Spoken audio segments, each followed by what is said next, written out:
What up, nerds, and welcome to another forbidden episode of Straight Chilling, the weekly horror movie review show where you chill and we kill, slice, dice, and chop up yet another horror movie. My name's Bob. I'll be your host for the evening. This is episode 355, recorded on Sunday, January 23rd, 2020 deuce. Tonight we're talking about another Patreon pick. The movie is Eden Lake from 2008, and it was chosen by none other than Simon H. Thanks for being hard with us, Simon. Before we get into it, let me introduce everyone else on the show. First up, calling in from Washington, D.C., we got our boy, Randu. What's up? You're going to Camp Blood, ain't you? What's up, brother? Yeah, what an appropriate... That's the best I can do. Bump. I mean, murder at the lake. Yeah, it's pretty appropriate. And I meant as far as my shit English accent goes, but that's a whole other conversation that I'm sure I'll embarrass myself with later. You can't win them all. I love it when you do weird little British accents. It's hilarious, I think. Oh, thanks, governor! Exactly. That's what I need. I need a lot of that. Thank you. Last but not least, calling in from Jacksonville, Florida, we got our boy, Soju. What's up, man? What up, it's your boy. I'm the fire starter. Twisted fire starter. Stains. What the fuck was that? Weird. That seems very specific, and it's not in my zone. I don't know it. Do you don't know Prodigy? And it's British. No, not really. Oh my lord. British. Randy. It's a British tune. It's about fire starting. It's about fire starting. That's what Purely and simply evil. Dude, stop this podcast and do yourself a favor and look up Firestarter from the Prodigy if you're not Randy. Randy, you have to stay on. Yeah, that's true. Don't stop the podcast, Randy. Okay. Don't stop it. I'll just hold the fort here real quick. I have like this random thing that I wanted to bring up real quick. You guys are familiar with Sonny's Barbecue, right? Sure. Yeah. Sonny's Barbecue. So they have this like goofy thing where they've got this massive salad bar, I am fascinated where this could possibly be going. And on the wall above it, it says Sonny's Garden of Eden. And anytime I hear about, like the Garden of Eden or just, Eden Lake, this movie, I just I automatically I recall reading that on the wall. Sonny's Garden of Eden. It's just like the most ridiculous, like Southern Baptist kind of thing. Like, I don't know. It kills me. Do you know what I'm talking about? Does anybody know what I'm talking about? I think you're talking about... Thank you. I can't believe you guys don't know this. I don't know. No, this can't believe it. I can't believe you guys don't know a sign over the fucking salad bar at my favorite barbecue spot. I know you've eaten at Sonny's Barbecue. Well, many times, but I guess I'm just not as charmed by the Eaton as you are. Sonny's Garden of Eden. Bob, I don't know when you have new rugs in your house. You think I noticed the Sonny's sign over the fucking salad bar? That's true. I could rearrange my entire house and you'd walk in and not say a thing. It's true. It's happened. Well, anyway, I thought that shit was hilarious, obviously, and it stuck with me for my entire life. I don't know. I had to bring it up. Anyway. Gloriously relevant. Thank you. Yeah. Thanks again, Simon, for picking this flick. We really do appreciate it. But before we get into the review, let's tackle some housekeeping real quick. Here is another reminder. We got our February poll pick posted on our Patreon website. If you support us at the $5 level or above, you get the chance to vote on a movie we're talking about this February. The theme for February is My Blood-Sucking Valentine, and the movies to vote between are A Girl Walks Home Alone at Night, Nosferatu the Vampire, and Shadow of the Vampire. Bob? Yo. We're wrapping up January. How those numbers looking? Girl Walks Home Alone at Night is definitely walking home with this win. It's looking pretty good. Oh, okay. Shit. She's been ahead all week or all month. Yep. Shadow of the Vampires, picking up some steam, but I think it would take quite a lot for it to win at this point. Make sure you get your votes in before the end of January. We'll see what we're talking about in February. What's up, Randy?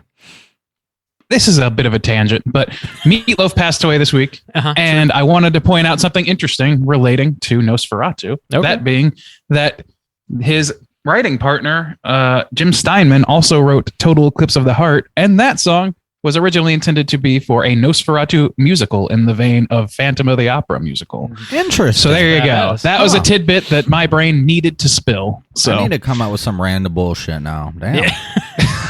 The Garden of Eden. Yeah, this is the digression episode. I think anything to keep us off topic this week. It's looking that way. What else we got? We just dropped a brand new mini cast this past Friday. If you support us at the $10 level or above on Patreon, you get access to a whole host of Patreon exclusive episodes. And this is a fancy movie. We're talking about A24's Lamb. Juice and I were both on there talking about that. It is a weird movie. Yeah. Yeah. A24. Yeah. So it's about a lamb child walking around. Yeah. Got a lamb. Whoa, spoilers, Whoa, Bob. Whoa, Black Phillip and the Lamb. Whoa, Black Phillip and the Lamb. Whoa, Black Phillip. There you go. That's the shit. I would watch that crossover any day. Check out And watch Lamb. Check out our Lamb minicast on Patreon, and it's also anywhere you get your podcast. What else we got? I think that's about it. There was a new episode of Let's Get Physical Me that dropped last week. Right, yeah. Did I talk about that? Well, I'll talk about it again, even if I didn't. We got a brand new episode of Let's Get Physical Media. Mikey and I, we talked... tear is scrolling off of Mikey's face right now. Bob, how could I can't you? believe he forgot me, but he remembered Garden of Eden. Garden of Eden. We talk about our December pickups, and we also talk about our top 10 physical releases of 2021. So if you have any interest in collecting Blu-rays, 4Ks, DVDs, etc., check out Let's Get Physical Media anywhere you get your podcasts. I think that's it. You got anything else? We got a ton of stuff, actually. Okay. YouTube's popping off this month. You've already got 2 new YouTube videos. That's exclusive horror content at youtube.com/straight chilling podcast. The first one was Bob's Tiki drink, which we talked about. It was for Scream, and that was the Screamin' and Creamin'. But then we also, since our last episode, dropped a kind of surprise episode, because we didn't mention it at all last week, was our ranking of the Scream film franchise. So that's all 5 Scream films. Yes. Exactly. Yes. So we just kind of went down the list. It's kind of like a top 5 because there's only 5. But we just talked about how we kind of ranked them. Me and Bob did. So that is also on YouTube. And let's see. I think my house is clean with that. All right. Our houses are clean. Yeah. This house is clean. It's time to get into the main event. We are talking about Eden Lake, and we're kicking it off with the back of the box. What's on the back of the box?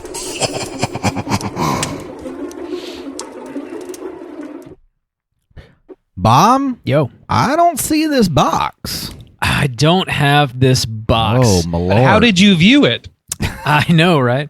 I actually tried to pick it up just buy a used copy. It's only on DVD. I think it's got like a Region B locked Blu-ray. But if you want to get it in the States, it's on DVD. Oh, interesting. European style.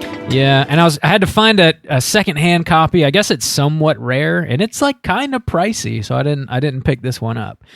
But it's really easy to find. You can stream this on pretty much anything. Like Andy, I think you said you watched it on Amazon. It's also on Tubi and on IMDb TV for free with ads. I actually saw it on YouTube, just like a rip on YouTube as well. So oh, really? I know. Today I saw that. I was browsing around and saw that. So it's out there. Yeah. It's just not physical. Yeah. Pretty easy to find this one.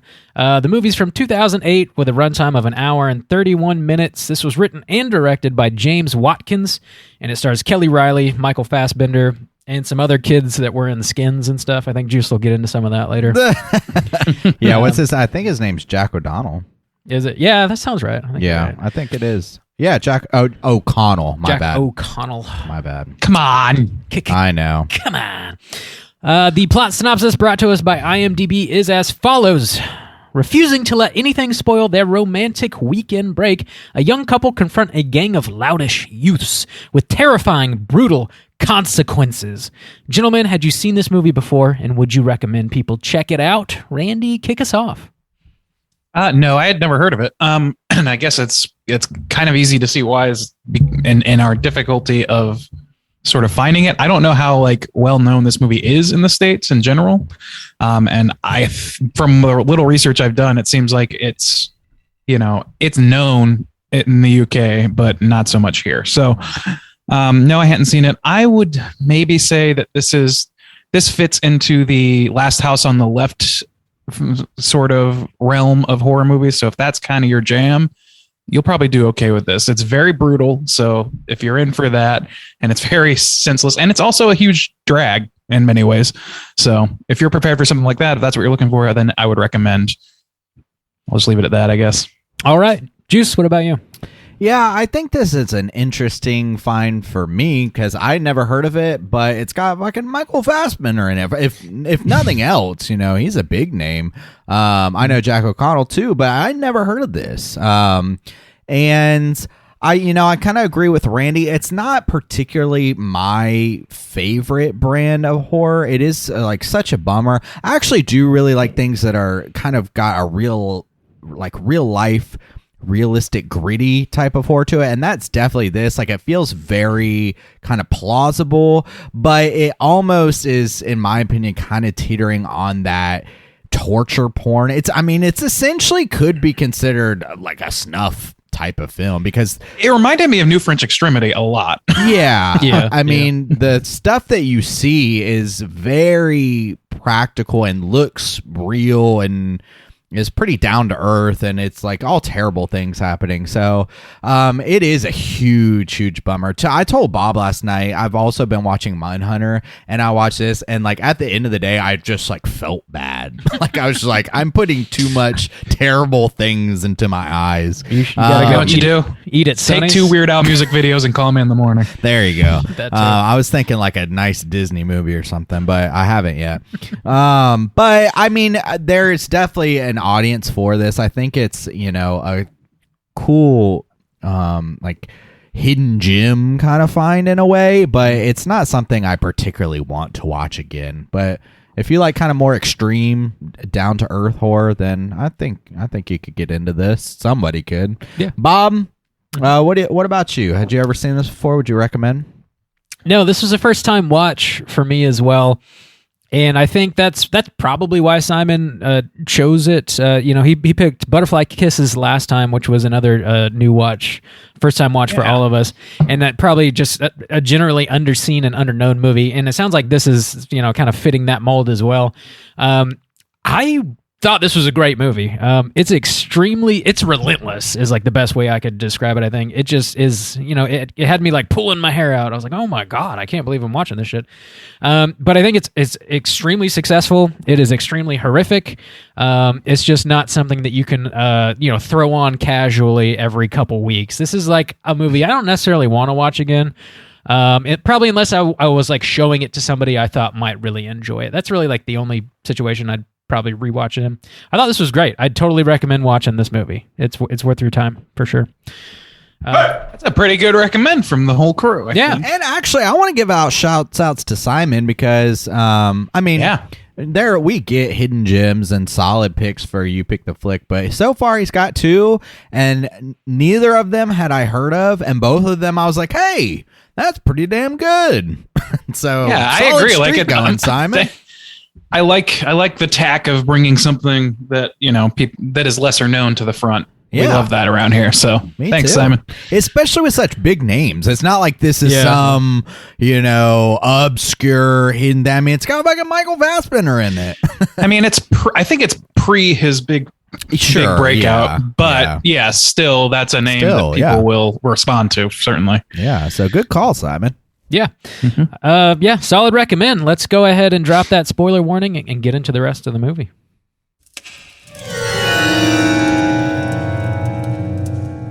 Spoiler warning.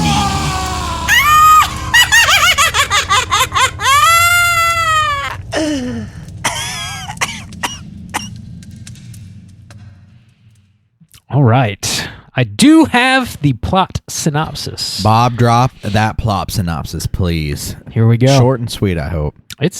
We'll find out. It's so long. I just looked over. Find out. I can't see the bottom of it. The end. That's what she said. Nursery school teacher Ginny and her boyfriend Steve take a romantic camping trip to a remote English lakeside. As they walk to the lake, they come across a shy boy collecting bugs named Adam. As they try and relax, they are bothered by a group of 5 loud teens and their dog. They have a brief confrontation before the teens eventually leave. Ginny and Steve wake up the next morning to find their tire has been punctured by a broken bottle the kids left behind. They change the tire and go into town for breakfast. Steve sees a house with a bunch of bikes in the yard, and he believes the bikes belong to the kids and wants to tell their parents what they've done. He walks inside the home. The door's open, and he just walks in uninvited. He's almost caught by one of the kids' fathers, but narrowly escapes. Ginny and Steve then return to the lake for a swim. The teens end up stealing their phones, wallet, keys, and car. Ginny and Steve try to walk back to town and come across the kids having a party in the woods that night. They have another confrontation resulting in Steve stabbing and killing Brett's dog, Bonnie. They get their car back and they try and leave, but the kids chase after them.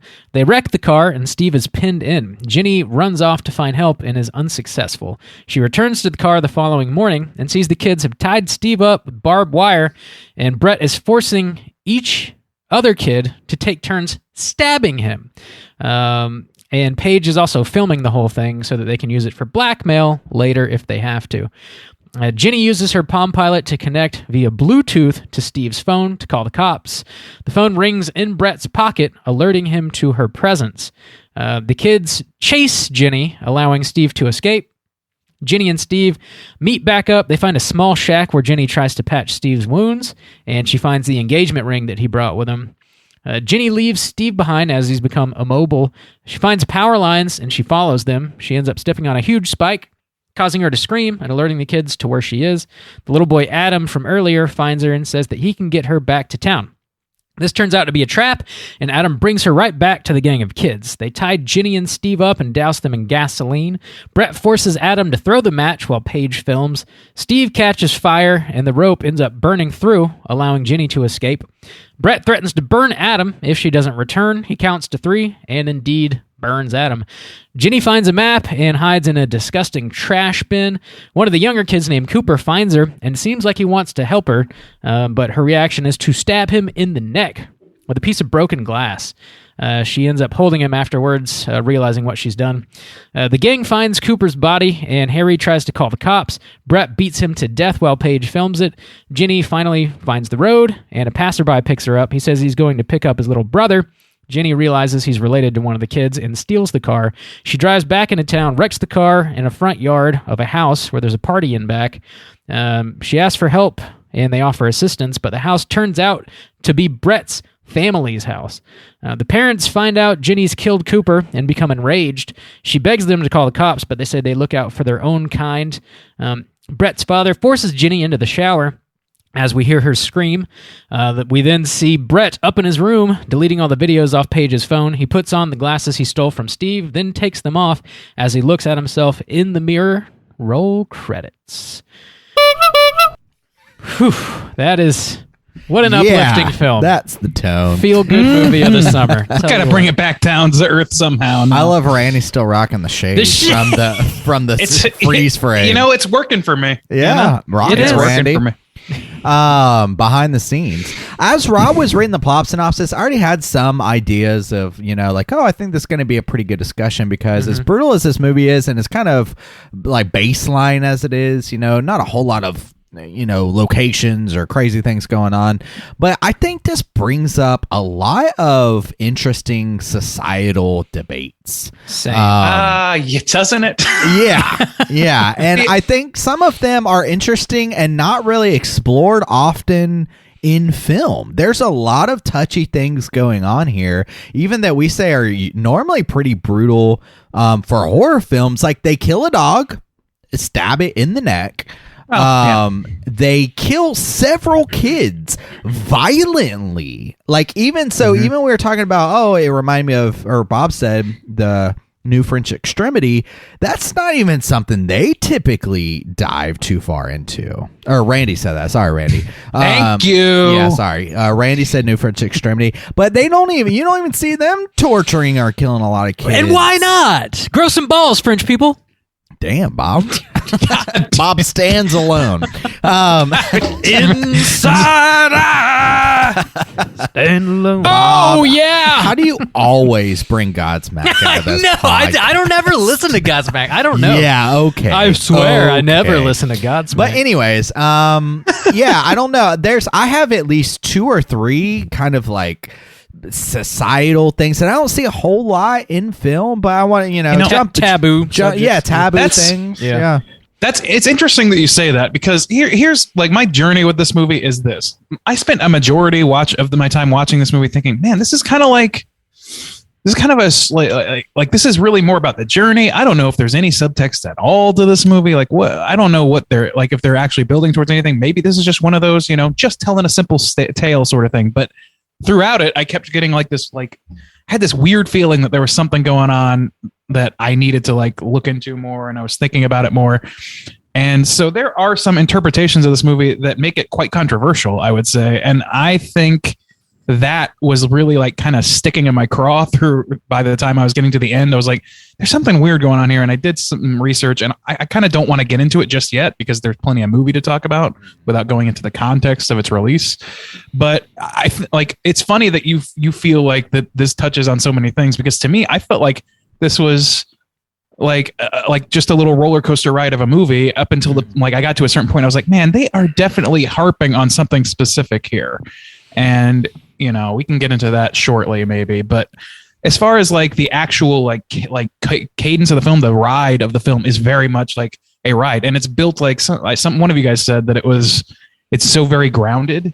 Like it's grounded. It's more grounded than like The Strangers, which is lauded for being a very grounded home invasion type of movie by many people, ourselves included sometimes. Yeah. So, I mean, to that end, I think that it does a great job. Like the characters are like the fact that I can remember most of these kids' names, even though very few of them have a lot of lines or anything like that, is pretty good. Like it's a small movie that's very contained. Yeah. It's very like stripped down, and it is just telling us a story. Like then this happens, then this happens, then this happens. And the, intended point or whatever that's underneath the surface is something for you to discover later, which I like. Mm-hmm. I don't know. And the brutality, man. Can we talk about that? What was the most brutal thing in this movie to you guys? Because I'm having a hard time deciding. It's everything is intense, but there's like 2 scenes that really stick out in my head. The first one is where Fassbender's just being like tortured, like he's tied up and the kids are taking turns stabbing him, and the last kid takes the box cutter and sticks it in his mouth and like cuts his tongue up. It's fucking really difficult to watch. And then the second one is the little kid Cooper getting stabbed in the neck towards the end of it. I was like, really? holy I shit. thought the fucking Adam kid with his head on fire screaming. Yeah, that was a hereditary moment. About that. Yeah, that's a good point. I mean, to me, because I had it with the subtitles on, and it was just like Adam shrieking, and it was like, and I was like, oh my! And then you get that quick. The thing about this movie, though, is it's easy to see. Like this could, I don't know what the budget for this is, but it's easy to see like, hey, this is a really effective low budget-esque horror where, you know, you don't need that much going on. You know, there's no kind of crazy effects other than, you know, cuts and flesh, which I don't think are that hard to do. But they are very, very well done. And yeah, they are. Fassbender's wound that they linger on is very hard to look at. And then the wound. kid with the fire, which is done from afar, you know, so it looks good. Terrifying. I mean, for what it is. So, I mean, I don't know. I thought they were pretty effective in what they were doing here, but I don't know. You want to talk about some of these themes or anything else, Bob? You want? I definitely do. One thing that, like, as soon as the movie starts and they're like driving to the lake, they're listening to the radio, and I missed some of what they're saying, and I like rewound it and went back and make sure like that I could hear everything. And the people on the radio, I don't remember what they were talking about at all. Oh, really? Okay. I think it's actually important, but also like I had them on, but I just don't remember. Oh, okay. It's important to the meaning, I think, but it's easy to skip over it. But they're talking about something called the respect agenda. and how I guess kids were acting out in school, and they created this agenda. And Tony Blair. They were forcing parents to take like parenting classes, and like the kids got so out of hand that it got to the point where the schools were like fining the parents if the kids like acted out too many times. They would fine them and stuff. So they were trying to like create different ways to like assist parents in being good parents and like kind of rein these kids in a little bit, hold them responsible. Yeah, and then we see this movie and these kids are absolutely terrible, and then nightmares. Yeah, and I think like the movie sets this up. And it's important because like you kind of like get the parents in your mind, and then you see these kids, and then when they go back into town, you see some of the parents and like how they behave, and then at the end of the movie, you see more of the parents and how they react and behave, and you get the sense that this is like very much like learned behaviors from these children. They're reacting exactly how they were taught to react, and just being like very brutal and like unforgiving and untrusting of people that aren't from their town. Like if they don't know you, they don't want to know you. I don't know. I think it's just really commenting on like a lack of good parenting, I think, is at the core of this movie. I think there's some other stuff too, but that was the first thing I noticed. Yeah, I mean, I definitely think that is a core. I mean, there's so many parts of this movie that really drive that home. At first, I kind of thought that it was like, hey, if there's anything about this movie that's like a subtext or some a metaphor or anything like talk, if it's commenting on anything, it's probably like either parenting or like toxic masculinity in some way, something like that, because there's plenty of that going on. Even with Michael Fassbender is like headstrong and asinine as hell throughout this whole movie, on a grounded level, thankfully, but like still, it's like he pushes the envelopes he needs not push and pays the ultimate price for it. Anyway, but like they show like a mom slapping their child and the reaction of school teacher at what's the lead's name? Steve. I want to. Oh, no. Jenny. I wanted to say Abby for some reason, but yeah, Jenny. It's like it shows like eye contact made and sort of like just averting her eyes or whatever. I didn't remember that that's what they were talking about on the radio, but that makes perfect sense. The inclusion of the parents in this clearly is a very, very intentional thing, and it might be the thing that I think kind of like sours me a little bit, because one of the criticisms that I found that was basically like pinpointing what I was touching on that was bothering me about this movie is this feeling that this is a couple of affluent city dwellers coming to a recently gentrified or gentrifying area full of poor kids and poor families, and they're being ruthlessly terrorized by these soulless children, or like this, at least, soulless. It's just like town, basically. The whole town. There's nobody in this town that's like all that redeeming. Every adult you see is doing something shitty or acting kind of shitty. And, so there's some like real conversation to be had about what this movie is saying about like class, like about the underclass and the danger. I mean, I feel like the reason I'm wearing this hoodie right now is because they're the kids in this, like, it's a common colloquialism to call like a gang of kids hoodies in hoods, the UK, as I've come to understand. So to me, that is like replace that word with thug and change the skin color of these kids, and you have a fucking moral panic movie that could have been released from in the 60s or something. That's kind of what I wanted to touch on, actually. That's one of the things that I was like, a lot of movies aren't really made like this. And one of the things that stuck out to me is a couple Halloweens ago, we covered a movie that came out on Netflix where it was clearly about gentrification, where literally the people who were coming in were affluent white people who happened to be vampires and were sucking the blood out of the neighborhood. It wasn't a great movie, and it was very, very heavy-handed. But Vampires versus the Bronx. Yeah, it was becoming more and more popular. Is that what that was about? All right. Yeah, to talk about gentrification. However, okay, so I understand the critique in that way, like a satanic panic type of these kids or whatever. But what I don't know. What I found interesting though was an in between of those things. So what I took out from that is not necessarily a push for gentrification, but an equal critique against whatever the opposite of a gentrification kind of is, because Michael Fassbender plans to take his girlfriend there to propose to her. He has been there before.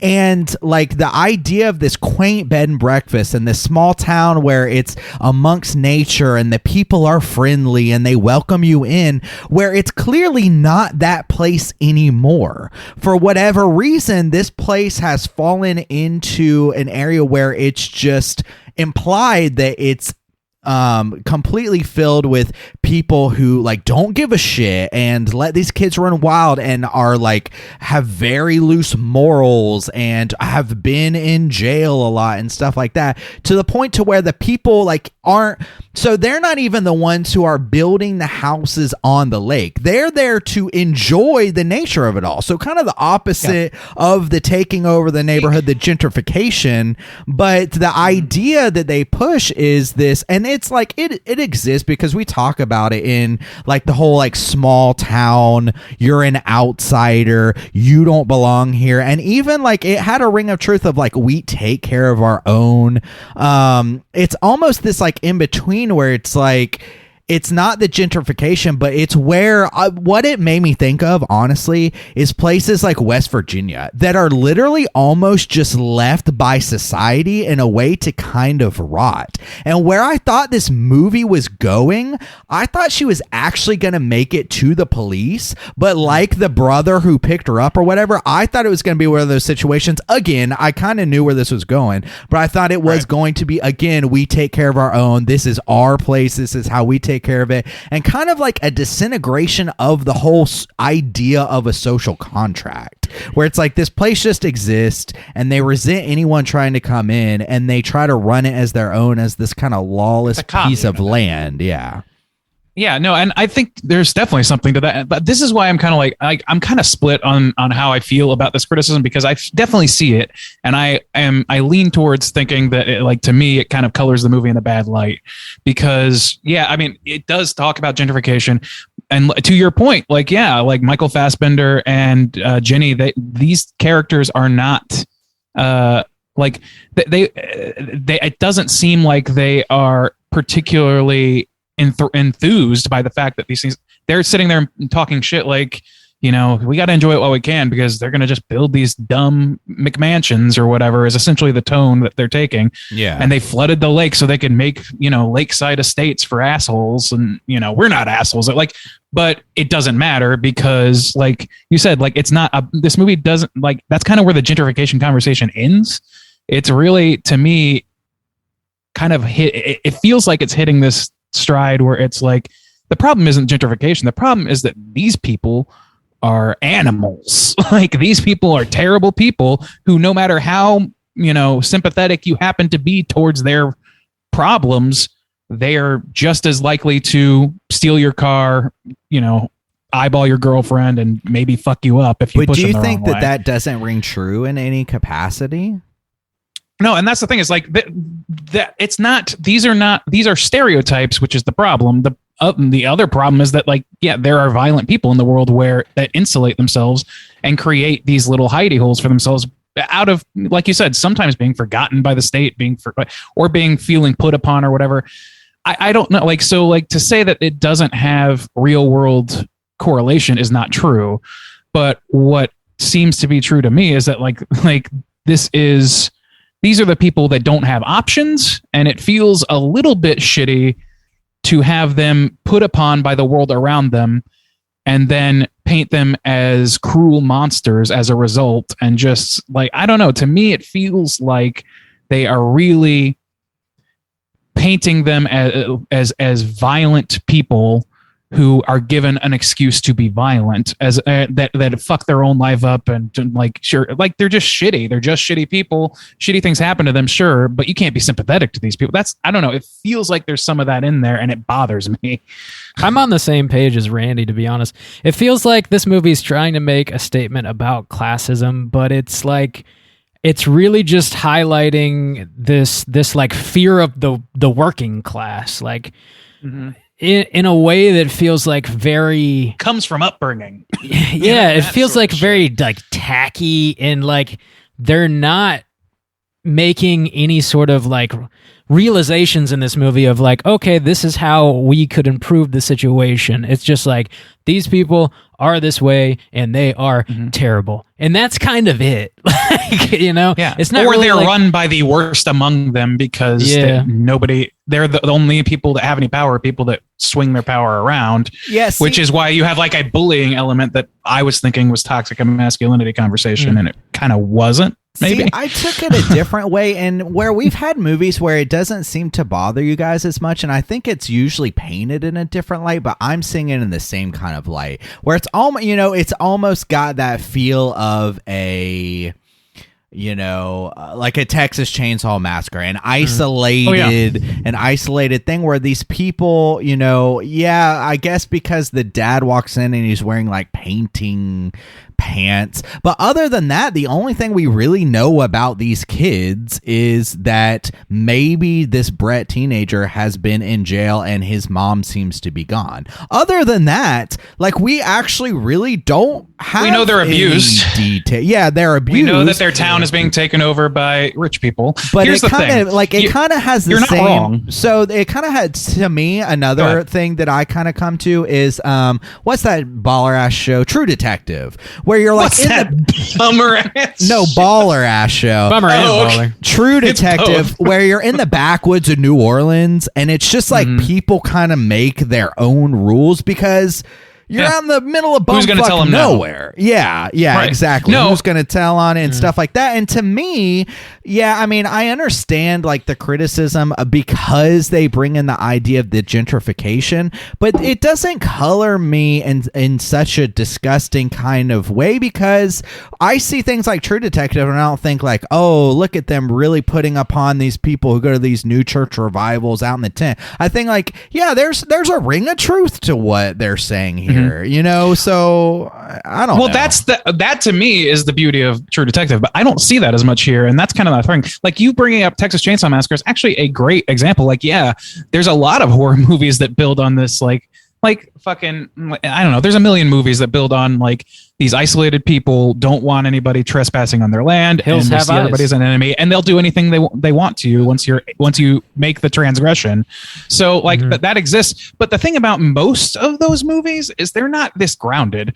Fucking Texas Chainsaw Massacre, like, is like a dude's like a corpse sucks blood and becomes alive again in that movie. Yeah. Like, that's not. That's also like, just, and Hills Have Eyes, like, is kind of the same level of like, it's up there. Like, it's realistic enough to be gory and effective and visceral, but it's not realistic enough to where you think like, this is a societal issue that's happening here. Right. It's not about society, really. This movie is very clearly harping on societal issues. And the societal issue that they are choosing to harp on is not so much the gentrification. That's almost like set dressing for these people that have, you know, like may have problems, but all we see of them is that they abuse their kids. They are absentee parents. They have parents in jail. These are things that you could say about a lot of underclass people that we would not feel comfortable critiquing in this way or casting in the role of that movie's villain, at least not in a movie that is this straightforward in what it's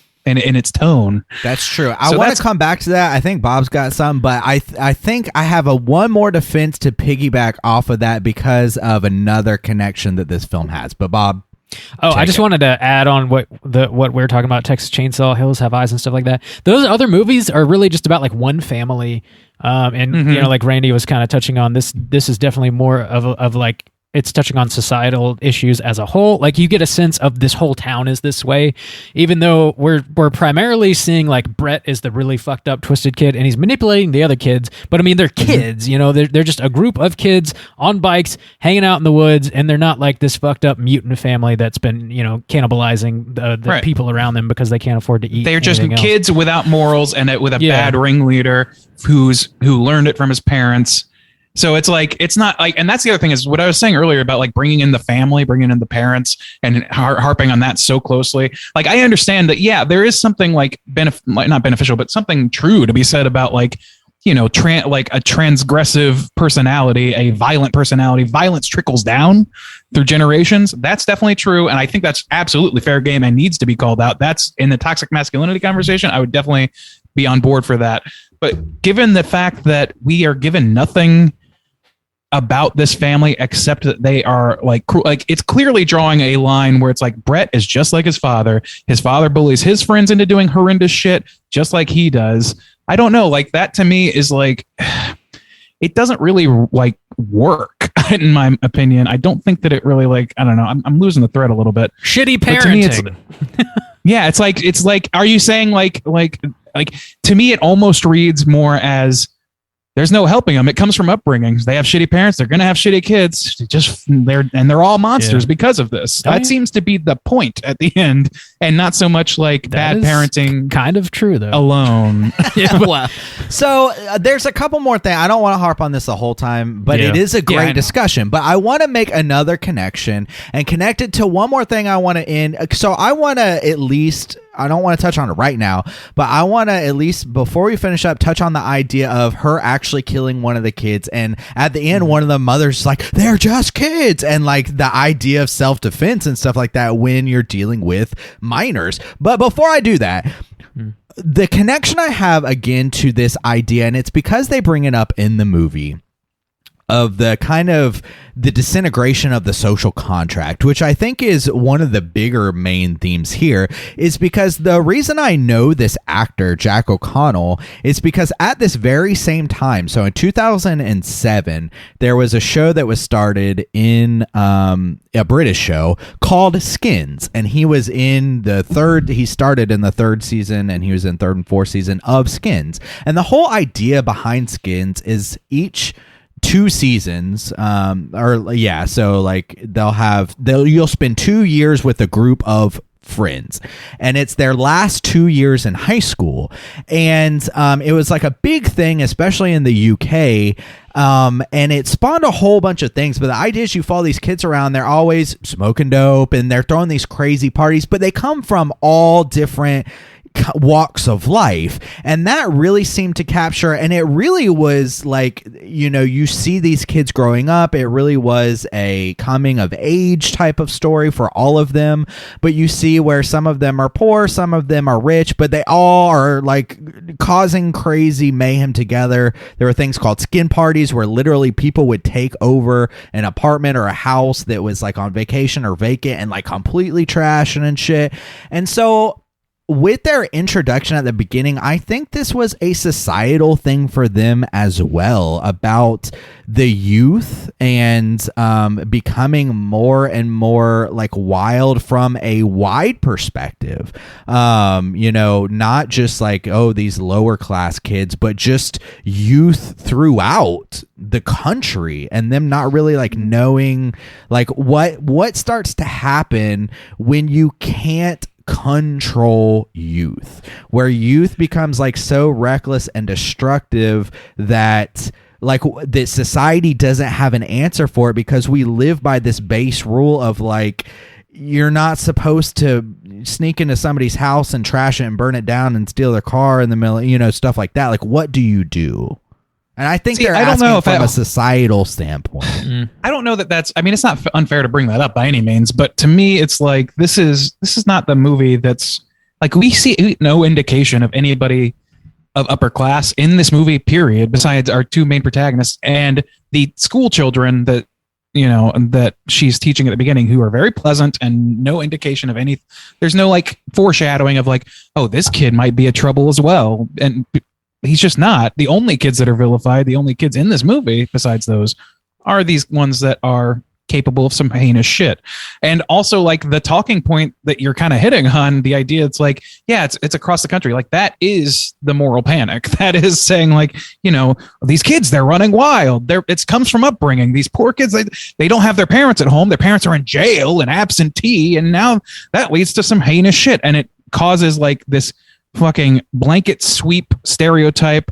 Kids are bad. These kids are bad that's in lower classes. I don't see this movie as making a broader comment on anything beyond the class that we're talking about. Well, and that's why I wanted to bring it up, because I wanted to pose the question if we were able to look at it in a broader sense, because we're not British. And the only like connection I have is, hey, maybe. I know the show was huge in Britain at the time, like this very exact time, to the fact where this is where I know the actor from. So if this is actual like art reflects truth, and this was like a crisis going on in the country where this other show is talking about kids, I know it's not in this movie, but from, you know, where this show is talking about kids from all ways of life, you know, like all different religions and sexual orientations, and, you know, some of them have rich parents, some of them have no parents or whatever.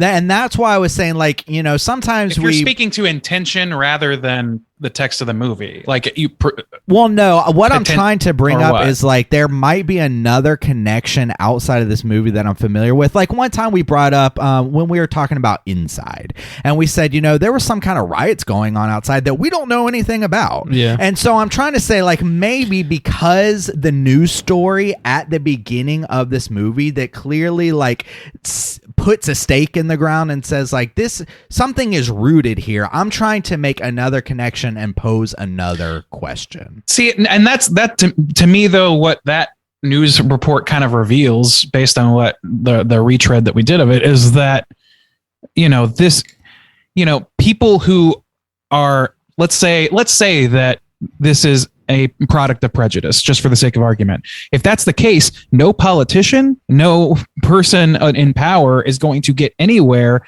trying to muzzle specifically underclass kids.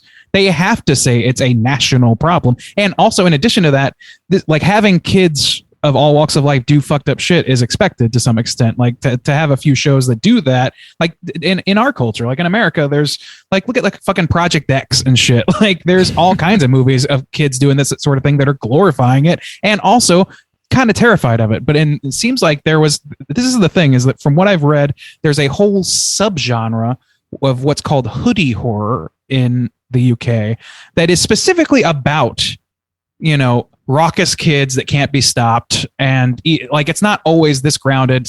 There's like supernatural stuff, all kinds of things will be involved in it. Attack the Block is considered one, even though they are the heroes in that, the hoods in that one. So like, but by and large, it's a heavily criticized genre from what I understand for this reason, because it sort of paints a negative image, or a violent image anyway, of kids in underclasses specifically. And there may be some other kids in the mix, but like in most of these movies, and in this one in particular, certainly it doesn't address that. Like it just doesn't in the text of the movie. So whether or not the intention was there to say that or not, which I'm sure the filmmakers would definitely argue against, I think that it's definitely arguable that it's there, and that it's not counterweighted by any sort of, you know, any of the stuff that you're talking about, not directly anyway. Yeah, it makes sense what Justin is saying. Like if we, obviously not living in the UK, are just not aware of the other like things going on in their culture and society that would have influenced the creation of this film, like we're going to look at it through our lens and not have that absolutely broader context, which is going to make the movie look a little bit worse. Even grain of salt all around, because none of us are like entrenched in fucking Anglo culture. Yeah, and even if I don't think this movie is portraying the lower class in like a great light, it's obviously not. It's not like that big of a ding. I still enjoy the movie for what it is. I think there's also some light, like biblical allegories going on here. I don't know exactly what they're going for. Obviously, it's called Eden Lake. The first kid they run into is Adam. And he is manipulated and murdered by these other kids in the Garden of Eden. I also think it's interesting that like Eden Lake has been like fenced off. Like they put a gate around paradise, so to speak, and like these paved paradise. They paved paradise, put a parking lot. Oh my lord! They put a gate around paradise to keep like all the lower class folks out, and only the rich yuppies that are moving in are going to be able to afford to live in paradise. So they took the best part of this town away from the people that were already living there. So I mean, I definitely think there's some commentary about gentrification happening in this movie, but it's light. It's sort of like fringe of this movie here. It just exists at the beginning alone, doesn't Yeah. it? Like, I don't think they really make like the movie doesn't necessarily have room for it. Well, and that's like why in I terms was of like the wondering text if of it the film. set up that So- dichotomy where they were saying like, yes, it's bad to pave this off and only allow people who can afford to go there here. Okay, yes, that's bad, and they recognize and say that's bad. But then it was weird where they flipped on its other head because it's easy to criticize gentrification, and we do it, and everybody said, or like a good majority of people say like, yep, that's bad. But what was interesting to me was like, well, what if we flip it on the other end and say, well, like, what if, you know, people of not money power, but literally just like power do the same thing, where they literally like these people aren't able to enjoy the Garden of Eden, the natural state, because they've just claimed it through sheer dominant power. Where when anybody even tries to be like, oh, they popped my tire, and then the local woman's like, you know, gives them the shade, where she's willing to defend the locals, you know, where it's literally where like, okay, it's not through money that these people have claimed this area, but it's through just like sheer brute power that we see at the end. Like that was the other criticism that I don't feel like you don't get as much of, because it's harder to finesse, I guess. Well, yeah, I mean, the thing is, like, it's not that it, like those things exist. Like, it's not. I don't think that this movie is giving these people a pass at all by any means. Like, it's not. No, it's not. I don't know. Yeah, and that's what Like, I it's found not- interesting. That's what I found interesting. And you know, which is like is fair, but like the counterweight isn't there, and that's kind of the biggest problem for me. Is like if they had a counterweight, like if like Adam, that was a nice swerve within the text of the movie. Seeing that play out was really exciting. It was really heartbreaking. All those things, but Exciting. if he had been like, you know, the good kid, like a representative of not the lollipop gang, but the good guys, like the people who wouldn't murder somebody just for stepping in the wrong lake. You know, like then you would have a counterbalance in this community. But this movie goes out of its way to not allow that. Really, everybody. Well, see, that's what I found. See, that goes to my point though, because Adam. Okay, so we talk about the criticism of gentrification through money. You can only pay to live here. Okay, Adam has to live in this community where he is constantly bullied again through sheer just power, the power that Brett and his gang have to inflict on this community, and then potentially their parents as well, that we see toward the end. So again, it's that same Brett, like where we see Adam Cave, where there might be some semblance of, again, the idea of the social contract or the morality or whatever you want to call it, but it's disintegrated because it's just paying tribute to this power. I have to live in this society. I have to be able to be here, and he's willing to give somebody up in order to almost get a pass himself. And so that critique is there is a interesting power. to me. There's still there's a microcosm power dynamic at play that we then see in a slightly larger microcosm in the form of his parents. So yeah, there's a power dynamic at play, but and like brute force counts for a lot at the bottom of the heap. But it doesn't count for anything when it comes to who's going to develop this land. If you don't have like capital in the UK or in America to make those sort of big swings that have effects on whole communities instead of like one little boy, like those are not comparable powers, really. Well, I think it was in the sense of this movie, because it seems like these kids like run this, or this, you know, like this community is willing to give these kids a pass, which then kind of like pays tribute to that power again. So I disagree with you there. Okay, well, I don't know. I think to me, it's like this movie is going out of its way to make, like, I see somewhat what you're saying. Like people shouldn't be given a pass to do these horrible things, obviously, and this movie doesn't give them that, and it shouldn't. But it just feels like it's really harping on people whose circumstance on the macro scale, on a much larger scale than their hometown, is well out of their control, which is to say everybody. Like they make their own private decisions in their private communities, just like all of us.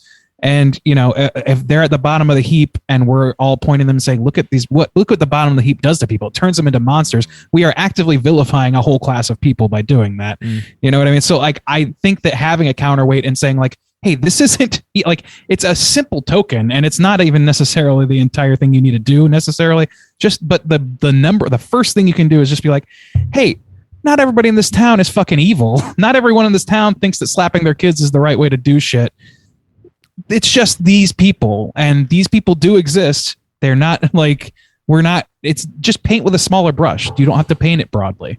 That solves the problem to some extent. I like that scene in the beginning where you mentioned the woman slapping her child, because like Ginny and Steve sit down at the pub and they're trying to like enjoy a nice quiet evening, and this kid's like, being loud as hell. And Fassbender is like in the middle of saying like somebody needs to slap that kid, and as he does, the kid gets the shit slapped out of him, and he beats his crow. Yeah, Fassbender kind of like recoils a little bit. Like you say that, but then when you see it, you're kind of like, ooh, that's not good. Maybe that shouldn't have happened, And you just get a sense of like, yeah, that's how kids are brought up in this town. I think there's another like interesting theme at play in this movie here that it deals with like the like escalation of commitment that these kids are feeling in the moment. Like, one thing happens that's not that bad, then another thing happens, then another thing happens, then another thing happens. And at a certain point you feel like you are in too deep to turn the ship around. You're in too deep to, pull the ripcord and abort. Some of the kids towards the end do try to do that, and then Brett just like beats one of them mercilessly. He's to death. Yeah, he beats him to death. Yeah, but like I don't know. I think that's an interesting like thing about humanity, and I think a lot of people have found themselves in certain situations, obviously not like this dire, but in similar situations where you're like, okay, well, I fucked up a little bit, but I feel like I'm too invested now to turn around. I have to see this thing through, even though it might turn out so much fucking worse in the end. It's an interesting thought. Fassbender's tale. That's the thing, is like Fassbender goes like, he kind of follows the same like logic of his actions that these kids do on some respect. Like it's not so callous. At least it doesn't start that way. But once the veneer of civility is even slightly tampered with, the social contract is put on display as being fraudulent between these kids and him, he aggresses too. And he's like, I'm not going to be bullied by 12-year-olds. He ends up accidentally stabbing their dog, leading to the murder spree. That would not have happened that way if he had just kept on fucking hoofing it. And I don't know that like it wouldn't feel good to do that. And it sure as shit wouldn't be fucking fun to have to argue with the kid's parents after the fact or some shit like that. But it's a whole hell of a lot easier to explain, hey, these kids stole my truck, than it is to explain, hey, these kids stole my truck, and then I accidentally killed their dog, and then they started killing each other, and then they killed my husband. You're embroiled in some shit, and then him breaking and entering like for no fucking reason. I was losing my mind during that scene. Nobody watching this movie thought that was a good idea. No. And the fact that he did is so like asinine, and like that's where I was like really hitting like, okay, this is about toxic masculinity. This is about like, I gotta be the man, I gotta protect, I gotta go blah blah blah blah, all that shit. Even like Jenny at one point says like, "Oh, be a big man" or something like that, kind of like derisively. Are you a man him. or a mouse? Yeah. Yeah, exactly. Yeah. Trying to get him to step up and do this shit. I don't know, man. I think that would have been a like an interesting avenue to explore more, rather than what this movie wound up exploring in my mind. At what point in this movie would you guys bail? Like as Fassbender, like you're trying to put this evening together and propose, like where would you abort? Here's the thing. When he walks up to them at night, that's stupid. Because at this point they literally almost hit his wife or his girlfriend with the car. Like they're literally going to run her over, and the only reason she survives is he pulls her out of the way. Yeah. So at that point, you have to be like, dude. Yeah. And one thing I would like to say, this movie took a ton of swerves that are bold in my opinion, but that worked, and I worked like really surprised me even for a movie that's so grounded. So obviously I thought the dog was going to come into play as a terror factor, and killing the dog and making that the motivation was a complete surprise to me, and I was like, oh fuck, like that's I was taken aback by that too. Yeah, no, it's definitely so. That is a great emotional catalyst that is very grounded in the style of the rest of the film. I thought that was brilliant as well. I don't know. You said Randy, what something. point would you bail? Yeah, where would you bail? Oh, right. Okay. That was like, what was I going to react to? Yeah. So for me, honestly, like I hate confrontation. Hate it. Don't want it. And so for me, like when those kids rolled up and the dog came over, I probably would have like tussled the dog's ears or whatever if you would let me, and just been like, hey guys, how's it going or whatever. And if they acted like dicks and they were playing their music real loud, I'd be like, all right, let's just go fucking down the beach a little bit. And it wouldn't hurt anything to do that. And I don't know. That's just me. I'm a mouse, not a man, I suppose, but that's fine by me. I just don't think that, like, especially with like kids, like you do not know what you're going to get embroiled in. And anybody who is underage is going to have like their statements, especially if there's multiple statements, taken more seriously if something does go down and you have to talk to the police or anything like that. I am not going to put myself in the position to be like, I don't know. I wouldn't put myself in the position to be accused of anything against fucking minors. Goddamn, no. I worked at a summer camp and there's like whole days of training on how to not find yourself in a situation where you can be accused of shit. So like, to me, that just rubs me raw. I would have walked away from that loud thing. I would not have walked over the dog taking a shit and Michael Fassbender looking back and forth, deciding whether or not to do something. That's where I bail, or that's where I at least move down the beach a little bit. And if they want to keep fucking with me, then I just like make my way out and I'd be like, fuck this. This is not going to be fun. If at bare minimum, I'm out. Yeah.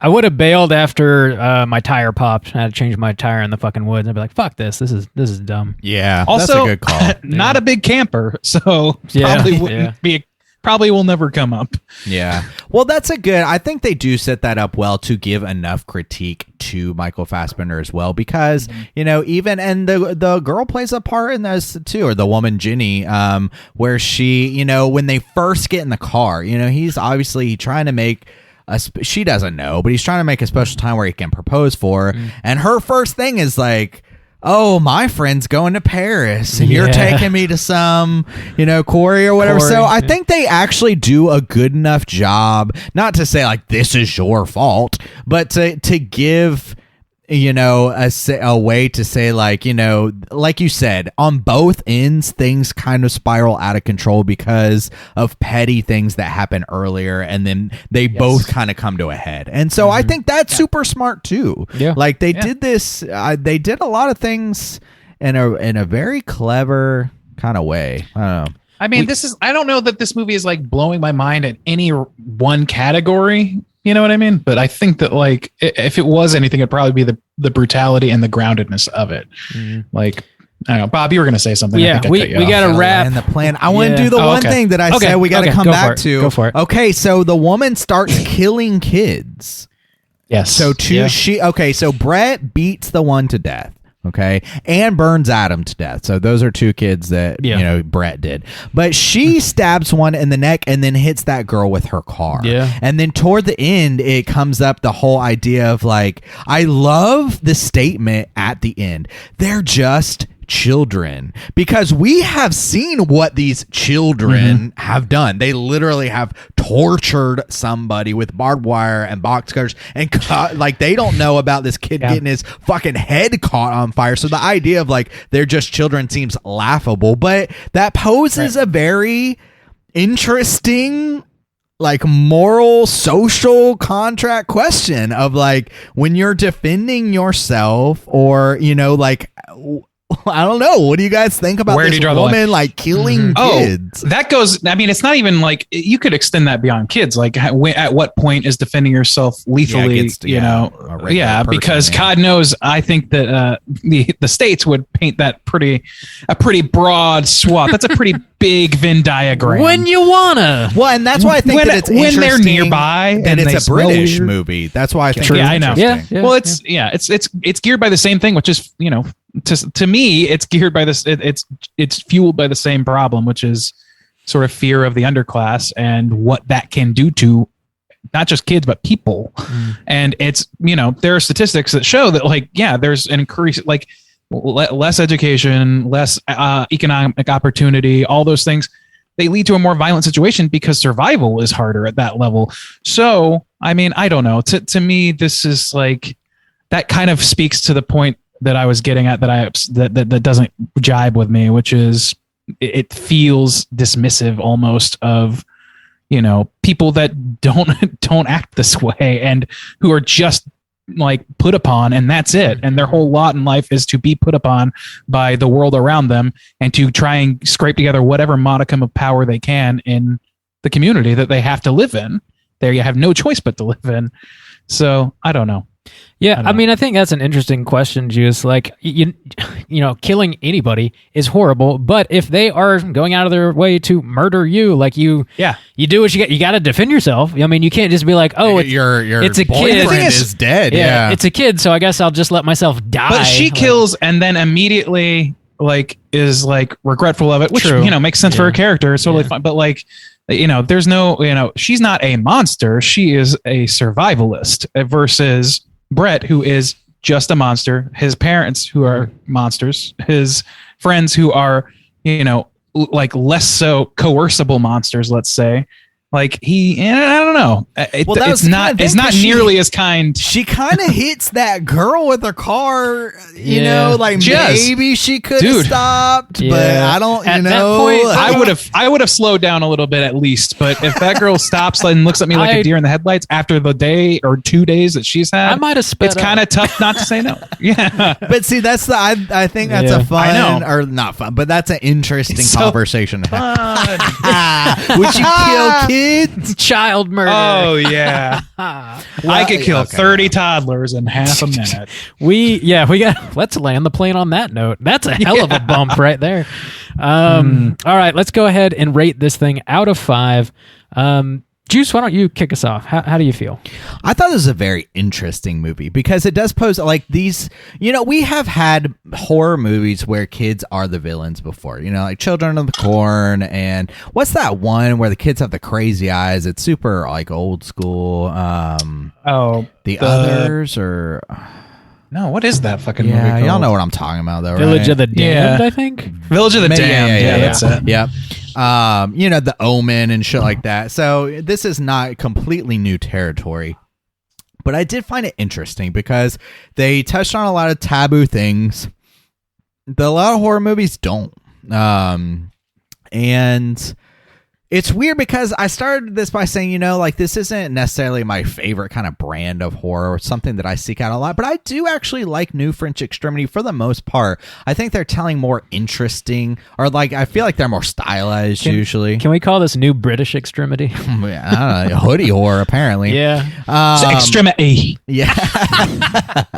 But I don't know. I found so many things interesting about it because I was so familiar with Skins 2, which paints this in a completely different light, which makes you completely sympathetic to the kids, rich or poor or whatever they are. You are following their journey. And so, you see them do really fucked up shit, stealing cars and, crashing apartments, but you're really sympathetic to them because you see their journey. Actually, I think it's at some point there is some kind of murder torture, not torture, but that's kind of it's a different echelon because they are the villains. It is, yeah. And even the idea of the killing of the dog and stuff like that, it was just a very interesting movie, and it brought up a lot of just thoughts and ideas that I thought would lead to a good discussion. I think it did. I think everybody did a good job acting. I think this movie, for as grounded as it was, still gave me plenty of swerves that I was not expecting,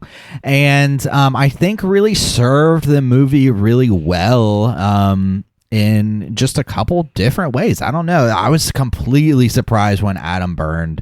I was when the dog died and they took that thread out so early. I don't know. There's just a lot of things that I just found very interesting, and even just not even really showing Michael Fassbender dying, but we didn't really talk. He just shows back up at the campfire. He's already dead, or campfire. Goddamn, showing back up at the fire where he's dead. That was an impactful moment, but she doesn't have enough time to even reflect on the fact that he's dead. Yeah. And that was an interesting choice. You finally know he's dead, but you also have to survive. And then you got to deal with this kid getting lit on fire. It's just this movie was pretty solid, but there were some critiques that I didn't mention. One, some of these shots, especially, I felt like the first 15 minutes or whatever, are blown the fuck out. Like the colors in this bothered the shit out of me. I found it to be like ugly at some point. Like the color, I was like, ugh, this is looking gross. I don't know if y'all had that problem, but I was and it seemed to kind of even out. But at first I was like, oh, this doesn't look great. And let's see, what else did I have some critiques of? I kind of wish, they paint Brett as the big bad, and he is, but there was that one kid with the box cutter too who who kind of like took a chunk out of him. Not the kid with the mouth, but the kid who like went into a sign, kind of like ripped him or whatever. I think this is where he kind of bled to death.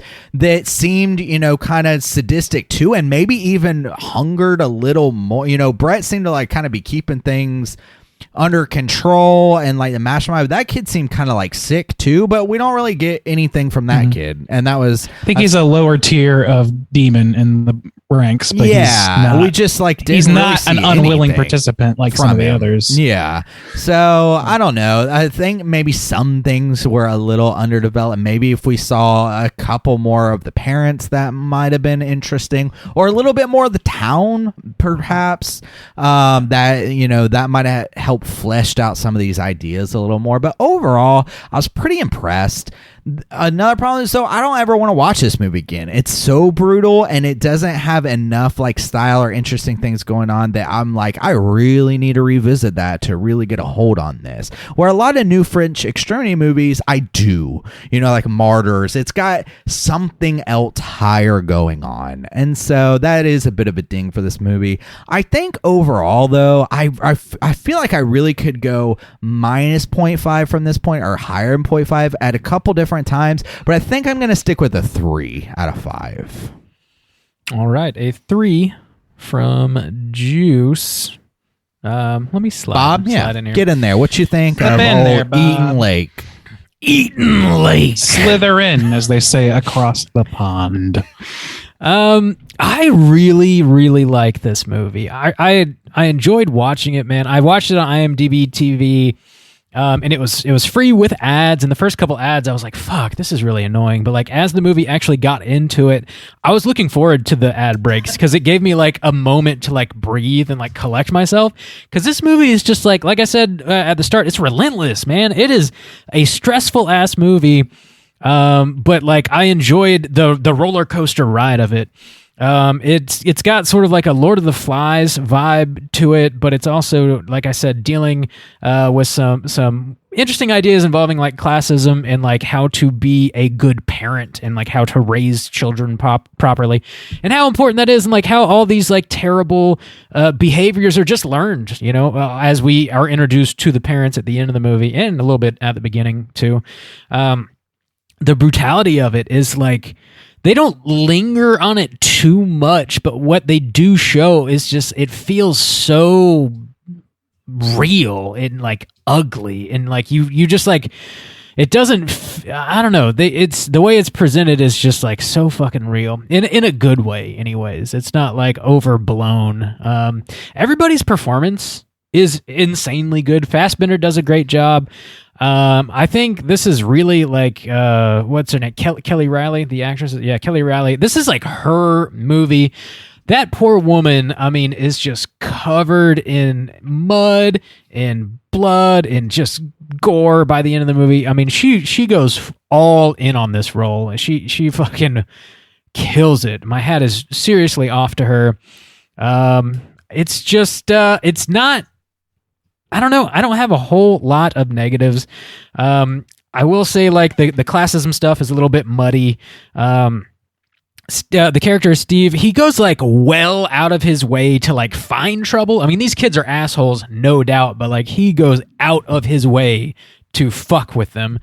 And also like one of the teen boys just like pulls his dick out earlier in the movie, and it's like kind of weird that that's apparently like a teenager boy's dick we're looking at. It's just a little strange.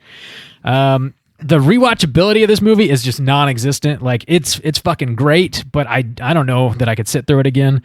All that said though, like I think I'm gonna give this a 4.5. I really, really like this movie. Damn, that's surprising. Yeah. How much? 4.5? Yeah. 4.5? Whoa. Wow. Yeah. Randy, how do you feel? Yeah. So I mean, I've kind of laid out what bothers me about this movie, and it's all subtextual stuff that may just be underbaked. I don't think that's unfair to think. But the story that we got, like, it is an interesting conversation, this class thing, but it's the main thing that I end up focusing on, because to me, this movie tells a very clear story that is not so, I don't think it's as nuanced as maybe it was intended to be, or it's not as nuanced as I would like it to be to justify its existence and some of the other great things about it. Like, as a film, I like this movie quite a lot. It's a very thrilling movie that is very depressing, and like, also, I don't know, like its groundedness really grabs me. And I think it's like, I don't know, but the look didn't bother me, to Justin's point about the visuals. I didn't notice anyway. But, I did notice that the movie was, at least for the first half of it, seemed pretty by numbers. Like, it was not really breaking a whole lot of new ground with anything. And the only thing that kind of makes it stand out, in my opinion, besides doing a few kind of unique things, is its whole commentary about underclass parents, kids, and violence, and forgotten communities, all that sort of shit.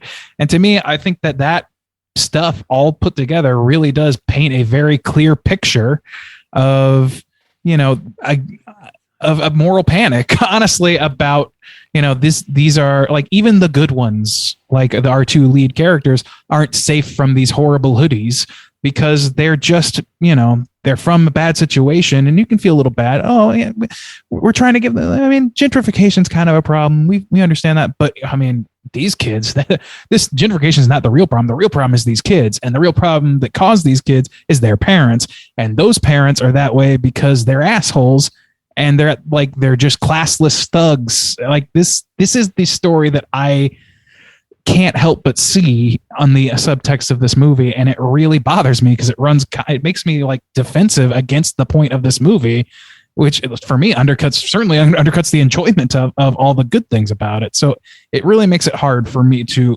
really embrace this movie when I don't feel like the filmmakers are making a fair point about society and the people that are most, in need of assistance being callous, horrifying villains that will fucking rape and murder you if they need to, for their own, if they want, really. Like, it's just kind of unnecessarily cruel to me. But it's not, I think it could have been salvaged with another pass at the script.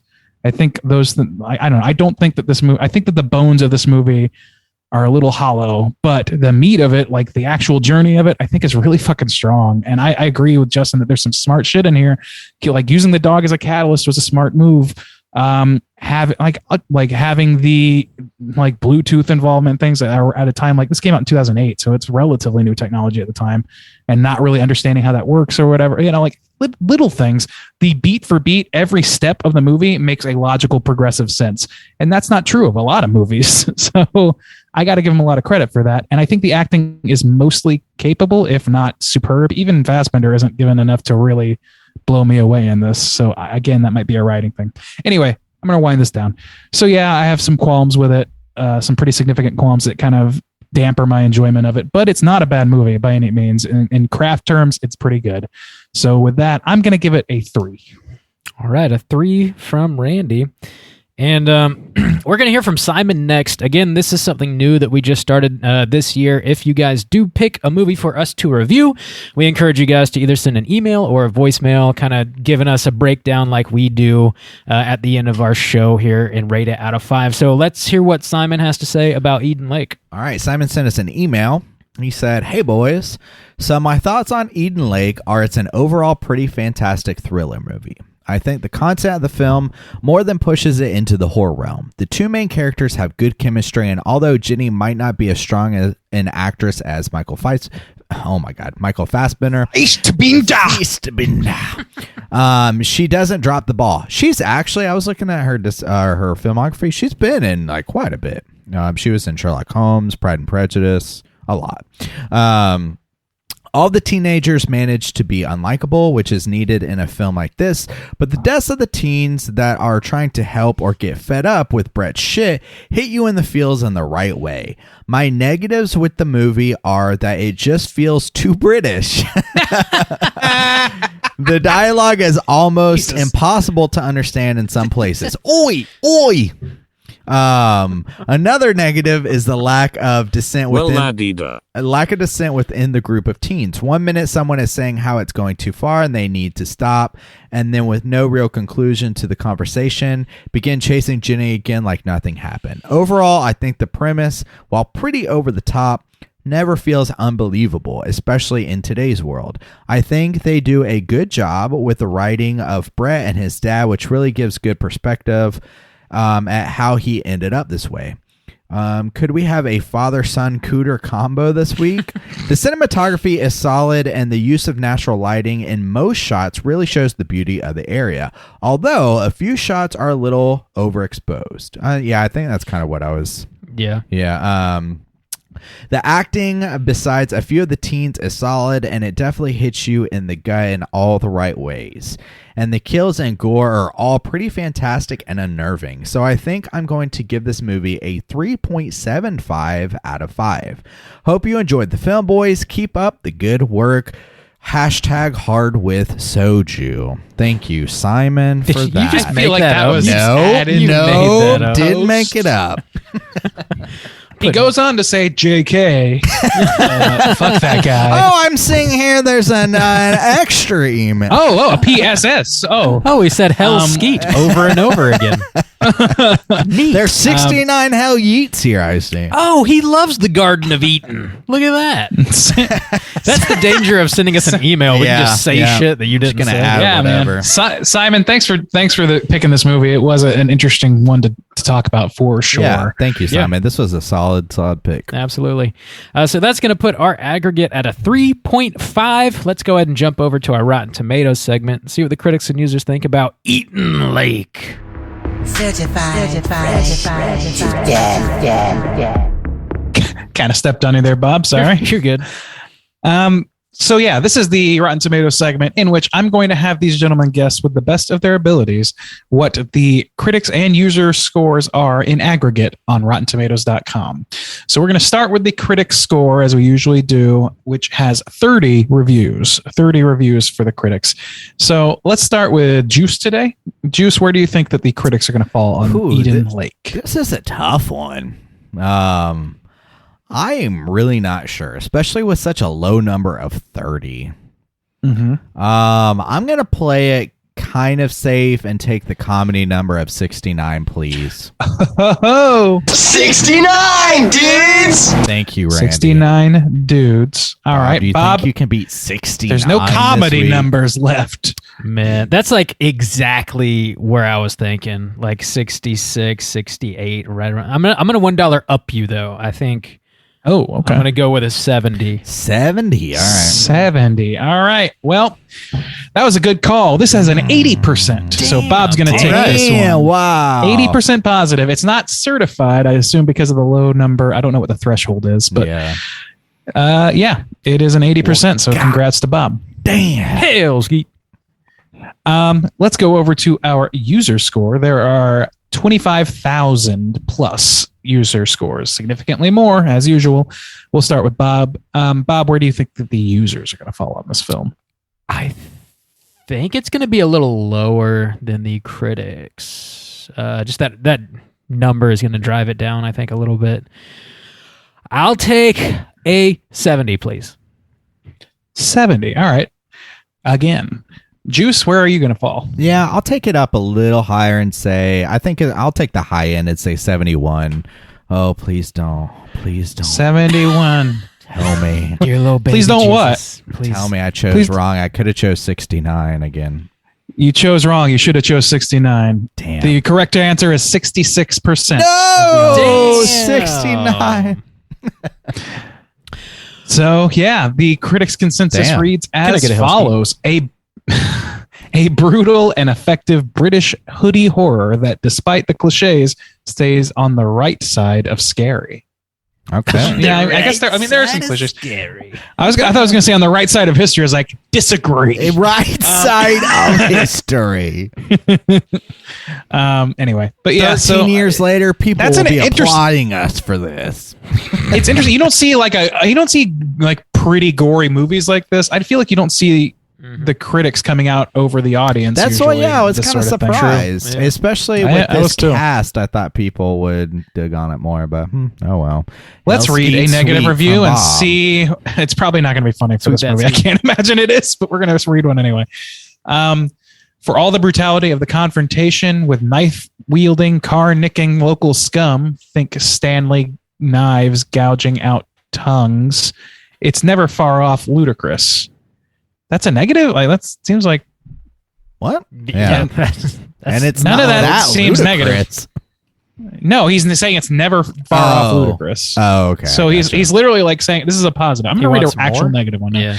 Technically and aesthetically, Eden Lake is torturous, ridiculous, and bloodily tedious. All right, there we go. All right. There's your negative. You know what? Another thing that they kind of subverted my expectations. I thought the dog was going to play more into the terror. I thought there might be a little higher element of sexual harassment, or like Dude, me maybe too. not quite to rape, but I thought it could easily get there. It's unclear. Like I've seen it speculated that at the end there is some, but it's very much speculation. Okay, There's no sure. textually speaking. The only thing we see is some binocular wielding by Gotcha. our boy Brett. But anyway. Also to Bob's point, Mike. Oh shit, what's the kid's name? The guy who plays Brett. Jack O'Connell. He was 18 the year they filmed this. Oh, I mean, I know thank he's God. That not, wiener was. Whew, Well, I just wanted to we're in the touch clear on for it, that yeah. wiener. but I just wanted to touch on that wiener. in the movie Touch though, his on the I'll be wiener. stroking. I don't think his character is 18. Well, in the no, movie, okay, yeah, sure, but- So that's sure. weird. Anyway, Yeah, It's a prosthetic. thank you, it's Randy. a wiener. Yeah. It's unpleasant regardless. Let's go ahead and jump into some trivia. It's totally time for trivia. Soju, what's our trivia today? Well, thanks for asking, Randy. The trivia torch has officially been passed. Randy passed it to me. What? I'm now pawning it over to Rob Pawning it until he over. then gets tired, and it goes back to Randy. We'll see how long that takes. Does it though? We'll see. So yeah, to touch on something that Randy was talking about here, some critics have savaged this film, denouncing it as an incitement to class prejudice against working class people in Britain.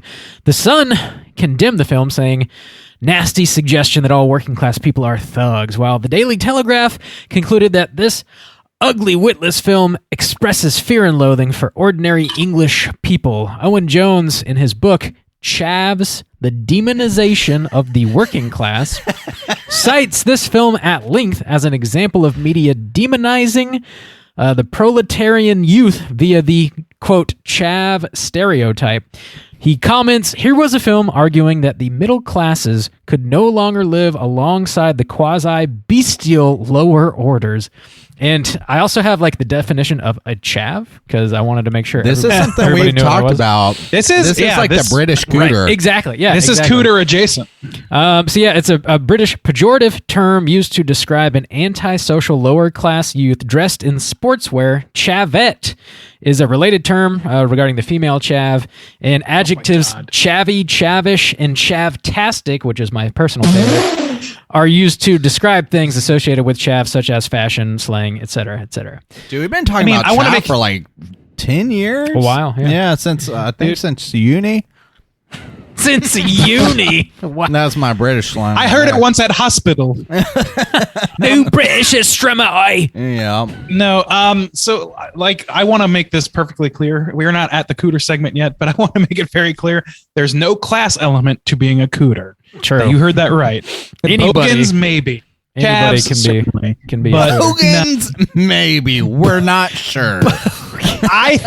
my understanding of the Bogan culture is that it is heavily steeped in lower class stereotype. Damn, So what was the German one that Tika let us I on? forget. I don't remember. De I'll have to look. I think it was like De Azi, something like that. Yeah, the Bogan is the Ozzy? Australian Cooter. De Oh fuck! I gotta look it Yeah. up. Yeah.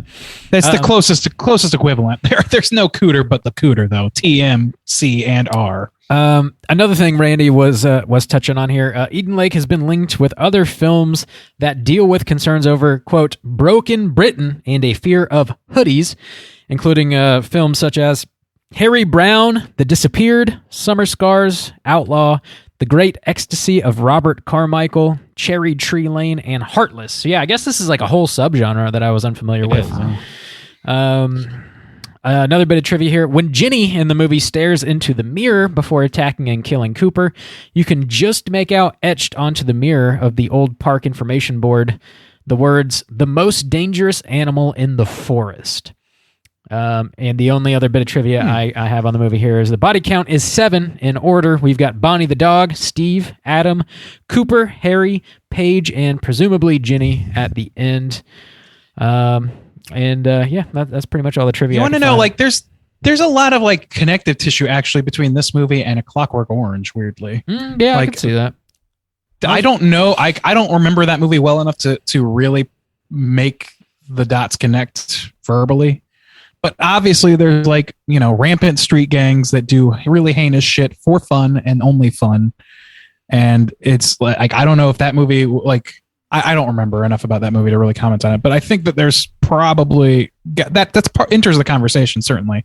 What's interesting about this one is like the fucking the thing with they're talking about like the social programs and all that shit. It's like, we've done everything we can do to help, but these people just won't have it. They just won't get better. Help them. They just Why won't they let us help you? You're just too evil to help. We need to take them This is down what- to the garden. That's an of English Eden. accent, right? Why won't they let us help them, man? Why? Gosh, tarnation! Why won't they get them kids back into school? Wow. Juice, did you find it? I was. It's DER space ASSI. I believe it's pronounced Dazi. There, Ozzy is the German. It's the German. Thanks, Tika. So we've got like Chav, Cooter, Bogan, Dazi. Yeah. We've got like who's from Sweden or something. Yeah, we have need to call a in. few listeners in Sweden, in Norway, and yeah. Come if you on, guys, if you got any other terms that are specific to your location that would expand our Cooter vocabulary, feel free to call in or shoot us an email and let us know. We're always excited. Yeah. to hear Speaking more. of, we should probably explain what a Cooter is. What do you guys think? Let's go ahead and get into our Cooter of the week. Straight chillin'. Cooter of the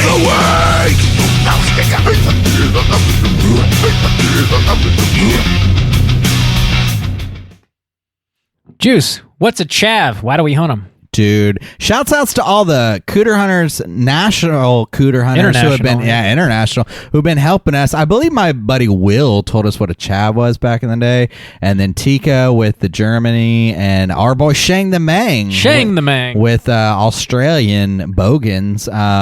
So you too should join the hunt. Let us know what your Cooter country's- Hunters International is calling your name. Yeah, but here in America, we call them Cooters, and a Cooter is a character type and a straight chillin' exclusive. Cooter must hit 3 of these 5 points to be considered a Cooter, and we want the Cooter with the most points. The 5 points are sexual deviance, manipulation, smug arrogance, overall looking attire, and overall patheticness. Boys, who is going to Cooter Court this week?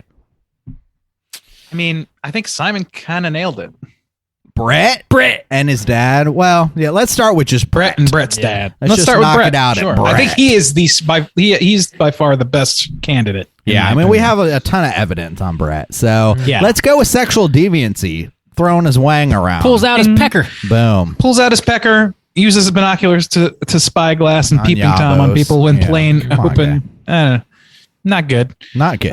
Hate to see So it. those are clear. Put those down as a check. Underage Huang. No thanks. Hang. Smug arrogance. Yeah. What do we think? Yeah. Through the roof. Smug arrogance for sure. The only time he doesn't seem arrogant is when his dog is dead. Yeah. Other than that, yeah, I mean, he literally He's a fucking asshole on the beach, playing his music really loud, letting his doesn't have his dog on a leash, steals somebody's fucking car. I mean, yeah, pops the tire before he steals. Yeah, tries to hit somebody with somebody's stolen car. Yeah. I Also, think he like gets murder.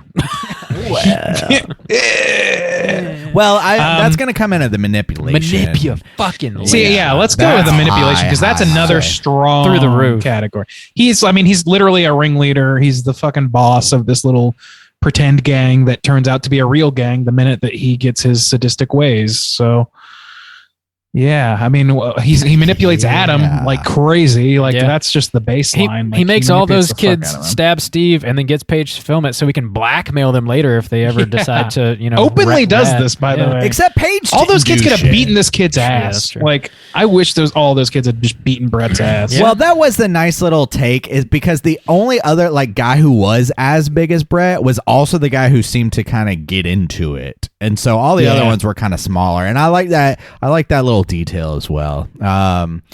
So manipulation, crazy, literally blackmail. And see, I don't think, and the manipulation at the end when he gets his parents. When we don't know exactly what he's told them, but he has sold them a story about her murdering a bunch of kids to where she loses her life because of it. He says something about his sicko. We heard about your sicko husband, so who the fuck knows? Yeah, and then. I mean, and then can we talk just briefly going back to arrogance? That last goddamn shot. True. Fuck with the shot. sunglasses. That dude is a psycho. Good call, Randy. Yeah. Good call. But looking at Tyre, I think he gets a. He doesn't even give a shit about his friends are dead. No, three of them now. No, he is a murderer. Yeah. who happens to command a bunch of kids who don't know how to resist properly. That's nuts. And that, I think that's an interesting fucking Lord of the fucking Flies story that you could have told here a little bit, but instead it got hijacked into that whole thing that I talked about before, in my opinion.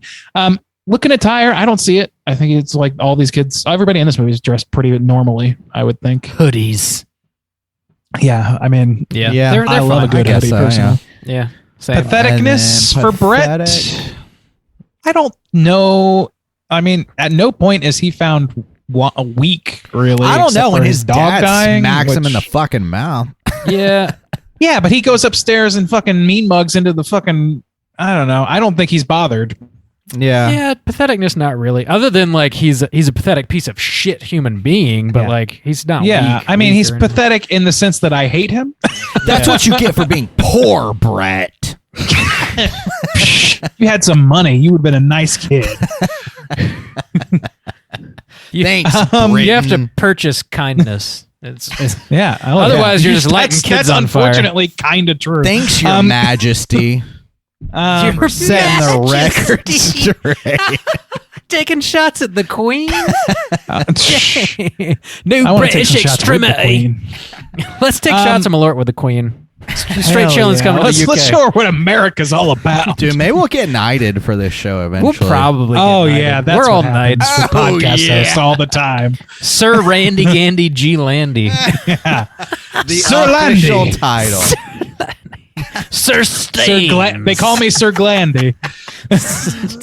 Am I just Sir Bob? I guess. Sure. Sir Bob. Sir Babu. That's we're not doing that. Anyway, let's not do this. love So yeah, we have how much three Bobby- really strong. We have three really strong points of the five the pentagram here in Brett's favor. I think that the amount to which they draw attention to his similarity to his dad is maybe. I feel like they're transferable almost. That's You know what I true. mean? Yeah. Probably. That's Yeah. true. But I think you could add for his father patheticness because he is beating children. So Yeah. beats his child, which I think is a pathetic act of a man to do, or anybody to do. Really. I think it proves your And to manliness. hides murder. Oh yeah. A couple people were like, we got to call police. We got to take it. No, we take care of our own. Let's murder this woman. The greater good. The greater good. Yeah, That's I think another the movie that father. he mentions hoodies. Yeah, that's true. I think the father-son combo, honestly, it would be pretty applicable here. I think so. Yeah. Yeah. I think they're the same character, just 20 years difference or whatever. Yeah. Yeah. I'm down with that. The family bro. Simon, Welcome, boys. nailed it in one. Nailed it. Book 'em. All righty then. Let's go ahead and get into what we've been watching this week. Hey gang, what you been watching? Randy, what you been watching, man? Ooh, it's been a little while since we've done this, so I do have quite a list stacked up here of things that I really wanted to talk about. All right, so I finished the book, My Best Friend's Exorcism, which I've been bringing up as part of my New Year challenge for myself. So one book in the can, and I liked it quite a bit. It's not like the headiest thing in the world, and it's not necessarily the most inventive, but I do think that when that movie comes out, it stands a pretty good chance of being a lot of fun.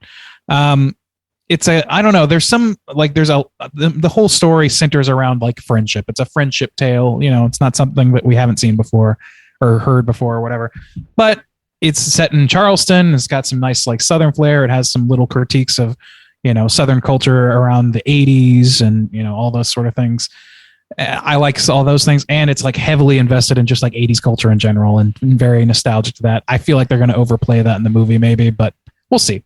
I'm excited to see what they do with the film. I watched the newest season of Always Sunny in Philadelphia. Have you guys watched it yet? I have not. No. So they spend like something like 5 or 6 episodes in Ireland, as an ongoing arc, and the end of that arc is very it's they kind of, I don't know if you guys remember a couple seasons ago where Mac does the interpretive dance as he comes out as gay to his father, and it's like the first moment in the entirety of the show that's played totally sincere and totally like straightforward, and it's very like people were like emotionally breaking down because of this thing.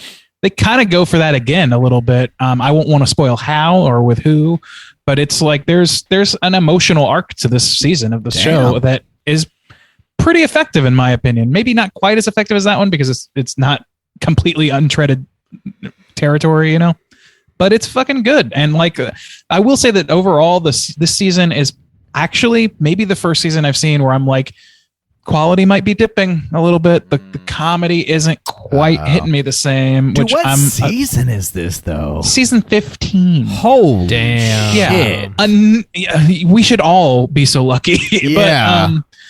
But yeah, I mean, I hate to say it, but like, because I really like, that's one of my favorite things about the show is that it's never really seen a noticeable dip. But I think that might have changed for me, and I don't think that it's not bad. I won't say that it's bad by any means, but it's not as funny as it used to be to me, and maybe it's changing me, but I don't think so. I think it's just that show is having a harder time treading the waters of 2022. Randy 2021, doesn't change. I don't change. I fear change. I don't practice Santeria. Sure, sublime. Got no balls. So. Also, I've been watching Zack Stone is Going to Be Famous, the short-lived series, Bo Burnham series from MTV. I'm only about halfway through that, and it's pretty funny. I mean, nothing I think really touches my love of Inside, though on the same level by any means. It's like a whole different echelon, but I like it. It's kind of fun. It's that dude's funny as shit. I got to give it to him. Let's see. I watched a show called How To with John Wilson. I don't know if you guys have seen this. It's an HBO show, and it's very bizarre. It's very strange. It's narrated by this guy, John Wilson, and he's almost not in it at all, like physically. He just sort of records himself doing things from his own perspective, POV style, where he wound up like taking a vacation to Cancun and being at spring break. And it's really difficult to describe. In fact, he says so in the trailer that they couldn't figure out how to market it. So he was like, HBO couldn't figure out how to market this show, so I'm going to explain to you what it is. And it's like the show episode. I've only seen one episode, and it was how to make small talk. And so he's like, it's just really funny juxtapositions of really bizarre footage he gets of people in New York or wherever else with his voiceover. It's tough to describe. I recommend it though, at least on that first episode. I'm going to keep going with it. I watched Captain America Winter Soldier again, which is one of my favorite Marvel movies out of the bunch. So, not entirely a Marvel hater. I know we have a reputation around the slack these days, but yeah, I like it. And then last thing I want to mention is a movie that I greatly enjoyed and was pretty inspiring to me, which is a stop motion animated film on Netflix called The House. Did you watch it, Justin? To You're watch nodding. that. I saw the trailer, and before you had mentioned, like, oh, I love this, I was like, I bet Randy would love the shit out of this. And then when you recommended it, I was like, I gotta watch that, and I haven't yet. I want to. Well, let me tell you, it's not like, I mean, it's not earth-shatteringly good, I wouldn't say, like in terms of like story or whatever, but it's a more or less an anthology. It's really a 3-part miniseries kind of installments about the same house, but the stories don't really interweave beyond that, and they're very, very disparate. I would say that I think that like generally from what I've seen after watching it, critics or whatever tend to agree that the first half hour is the strongest. And buddy, that is one of the best, most effective horrors I've seen in a little bit. And it's like sort of like folktale horror. It's in that Robert Eggers land, in my opinion, where it's not like not so much in the sense that it's like researching things from the past and like bringing those up, like The Witch or like Lighthouse, and sort of bringing those into the fold. But just the tone of it, it feels kind of like The Shining with a Robert Eggers. Like it's all set in this house. It's about a little girl and her family that move into this giant house. And I don't want to say much more beyond that, but between the stop motion animation and like the art direction of it, the writing of it, it is a supremely creepy short. And the other two are not quite as creepy and not quite as effective, in my opinion. But there is an element of that, especially the second one. The third one is a lot less on the creepy scale. Anyway, all that to say, I really loved it. It was beautiful to look at. And, hard recommend from me. Sweet deal. Juice, what you been watching? Man, it's been a while. I can't remember exactly what I mentioned, but I finished season 9 of The Simpsons and decided to go backwards. So I went to season 8. So those are some good years. I watched Taxi Driver for the first time. Never seen it. I know it's like a classic. But I think I get that movie as far as like people getting some date ideas. Well, and referring to that movie, and then was it Leon the Professional? I think I just kind of get those mentionings kind of messed up in my mind. But I finally watched it, and I was I didn't really know what to expect. Honestly, there's some really beautiful, interesting things about it, but overall, I was kind of left bothered by, I don't know, the character, quite bothered. It was weird. You didn't like Travis? Well, that was, man, just an upstanding young man. Dude, that movie was, I don't know, had me thinking though. The music in that and some of those shots, fucking beautiful, but weird, crazy movie. Fucked my mind. It did. I watched, dude, one night I just could not sleep, and I just pulled up Netflix, and one of the newest things they had added was Snatch, which when I was in fucking uni, I love some damn those Snatch. Movies. You love some Snatch? I love some Snatch. Snatch, Lock, Stock, and Two Smoking Barrels. Fuck yes. Guy Ritchie early days. That one that's got Andre 3000 in it, Revolver. Yeah, Rock and Roll. Rock and Roll it. Yeah, I love those. I haven't Kiss, seen Kiss, them. Bang, Bang. He didn't do that one. I think He didn't do that one? That was very I similar think, in tone, though.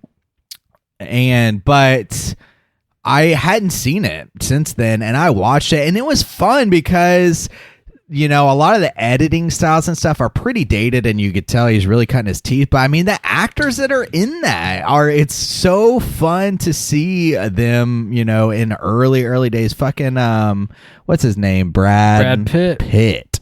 That's the guy. He's in it. Brad something. What year was that? Because he was big. Was that for the 90s? Sure. No, okay, it I was going to say, like, that wasn't a 2000s. breakout for him. That was not a breakout for him. But it is like for some, or I don't know. There's some, I don't know, fun British actors that are super young at the time. 2000. Really? Okay. Wow. That was earlier than I thought. I would have guessed like 2003, which I think is Rock and Roller maybe. But anyways, it was a lot of fun. It is dated in some ways, but it was in a fun way for me. So I liked seeing it. Again, I watched Mindhunter this week. I blew through it. I've sat down to watch it again a couple times, but I don't know if I made it all the way through. This time I just burned through it, and I'm looking for both seasons. Well, so I did the first season. I'm like 2 episodes into the second season. I do plan on doing a mini cast on the first one, probably the second one too. And kind of like last year, I did finally on True Detective and True Detective 3. So some classic kind of true crime horror that I think is worthy of covering. So I will be doing mini casts on those. I think I mentioned watching The Medium before, so I watched that. I can't remember. The Extra Medium. I'll just stop it at that. Babu, what you been watching, my guy? Yo. I've been watching The Righteous Gemstones Season 2. It is currently airing on HBO. This is a Danny McBride half-hour comedy, and this is his third show he's done with HBO. He did Eastbound and Down, and then Vice Principals, and now Righteous Gemstones. I feel like each show he does with HBO, it gets better and better. Eastbound and Down was like pretty funny, but it's very like one note, and I got kind of bored of the character of Kenny Powers. Vice Principals was like, I think it was it was only 2 seasons, but it's like banging on all cylinders. They were short too. Yeah. They were only like 8 episodes. Yeah, or something like that. But shit is like hilarious, and I feel like they kind of had that arc like start to finish probably mapped out before they started. And Gemstones is like even tighter, and it's got an even bigger cast. Walton Goggins is in this one. It's got that young dude that's from Workaholics, Adam Devine. Oh, Adam yeah. Devine, is that his name? Yeah. He's in it. John Goodman is in it. It's like it's got an incredible cast, and it's funny as hell. David Gordon Green also like co-created it and directs a lot of the episodes. He might direct all of the episodes. I'm not sure. I would have to double check that. EGG? Yeah, from Halloween Kills fame. You know, check that shit out. It's hilarious. And I was speaking of Halloween Kills. I got a copy of it on Blu-ray. Thank God. And I was watching some of the bonus features. You don't know what death is. Mic drop. Watching some of the bonus features, and among them are the alternate ending or the extended ending. And so I put that on. I was curious about it. It's maybe an extra minute at the end. It's not a whole heck of a lot. Basically, after Karen is murdered, Lori's in the hospital. She calls her daughter. Michael picks the phone up and he's breathing into it, and she hears him breathing, and Laurie Strode's like, Michael, I'm coming for you, and she walks down the hall of the hospital holding a knife in her hand, and the camera sort of like zooms in on the knife and kind of freeze frames, and that's how the movie ends. Which was interesting. I guess that they didn't want to end the movie that way because that is not necessarily the direction Halloween ends is going to head in. So I guess Laurie's not just going to go strike out and immediately hunt down Michael, which is what that would set up. I like how they ended it on the knife freeze frame, though. I thought that was sort of a nice way to end it. That's exactly how they ended Halloween 2018 with Andy Matichak holding the knife in the back of the truck. I thought it was like kind of a cool theme, but they cut it anyways. Interesting enough. Killed it. What else have I been watching? Blue Streak. I've been watching Blue Streak. Chicken or the beef? Well, Jim, I think it was Jim on Slack. He posted a GIF from Blue Streak. Damn, dude. That's got Martin Lawrence in there. Lawrence Oh my and God. Luke Wilson. Yeah, fuck. And Dave Chappelle is in it. I forgot Dave Chappelle is even in this thing. It's from 1999. It's a PG-13 Chappelle comedy. show. Yeah. And it's Martin Lawrence. He's a thief in the beginning of the movie, and he and his crew they like crack a safe and they steal this giant diamond. And he's about to get caught by the cops, so he hides the diamond in the air duct of a building that's in the middle of being constructed. He goes to jail for however long and eventually gets out, and then he goes back to the building to grab his diamond, and of course it is now a police station, so he has to like pretend to be a cop so he can walk in there and try and find the diamond that he hid. It's super, super, super silly. It's one of the it's a movie I saw like when it came out back in 1999, and I thought it was fucking hilarious. And I still do. Maybe some of that's nostalgia, but I can get a kick out of this movie. I think it's extremely hilarious. Martin Lawrence is himself, but he also does like some characters, like little character bits in the movie that's fucking stupid, but in a really good way. I love this movie. Check out Blue Streak for some lighthearted comedic fun that's safe for all your teenagers, unlike Eden Lake. Definitely don't show that to your teens. That's good, Eden Lake. That's about all I got. If you're hungry, come on down to Sonny's. We got a Garden of Eden. We got one more segment, and that is, of course, our Hotline Scream. Hotline Scream.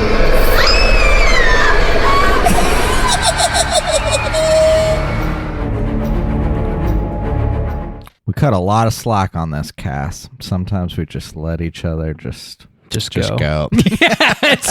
Sometimes you gotta give your boy some room, you know. Give your boy some room. We, if you are listening, would like to call in and leave a voicemail to be featured on the show. You can hit us up at 904-638-3231. We got 2 voicemails and 1 email this week, actually. First up, we're going to hear from our boy Jack. Let's hear what he has to say. Boys, it's Jack. I'm calling again. I haven't called in a few months because, if I'm being honest, I kind of burnt myself out of horror movies for a while. Back in autumn and October, man, I watched so many of those goddamn flicks. I kind of lost all interest in watching them for at least a couple months. I let myself have a little Christmas break from guts and gore and shit. But I'm back. I decided to tune to a couple episodes. I'm sure I missed some classic yucks. But, you know, I'm back now. I listened to your episode on The Thing, John Carpenter. Great episode. Yeah, like, honestly, you guys, that was maybe one of your best episodes I've personally listened to. That was fucking incredible. Big props to you guys. I felt like every talking point I had with that movie, you guys covered it. So, A1 shit there. Proud of the boys for coming through in the clutch there and doing it, because that's such an important fucking movie. You guys got to kind of cover all your bases, and you did just that. I saw the new Scream. I thought it was kind of lukewarm on it, kind of like I guess more of a Bob than anyone else. Just kind of, way better than Halloween Kills, though. I thought that movie was dog doo-doo. So, yeah. All in all, pretty good times. Looking forward to, checking you guys out again when I hopefully watch some more releases in 2022 and shit. Randy's asking for book recommendations, horror books. I don't pride myself on having a great taste in horror books, but I like to read them.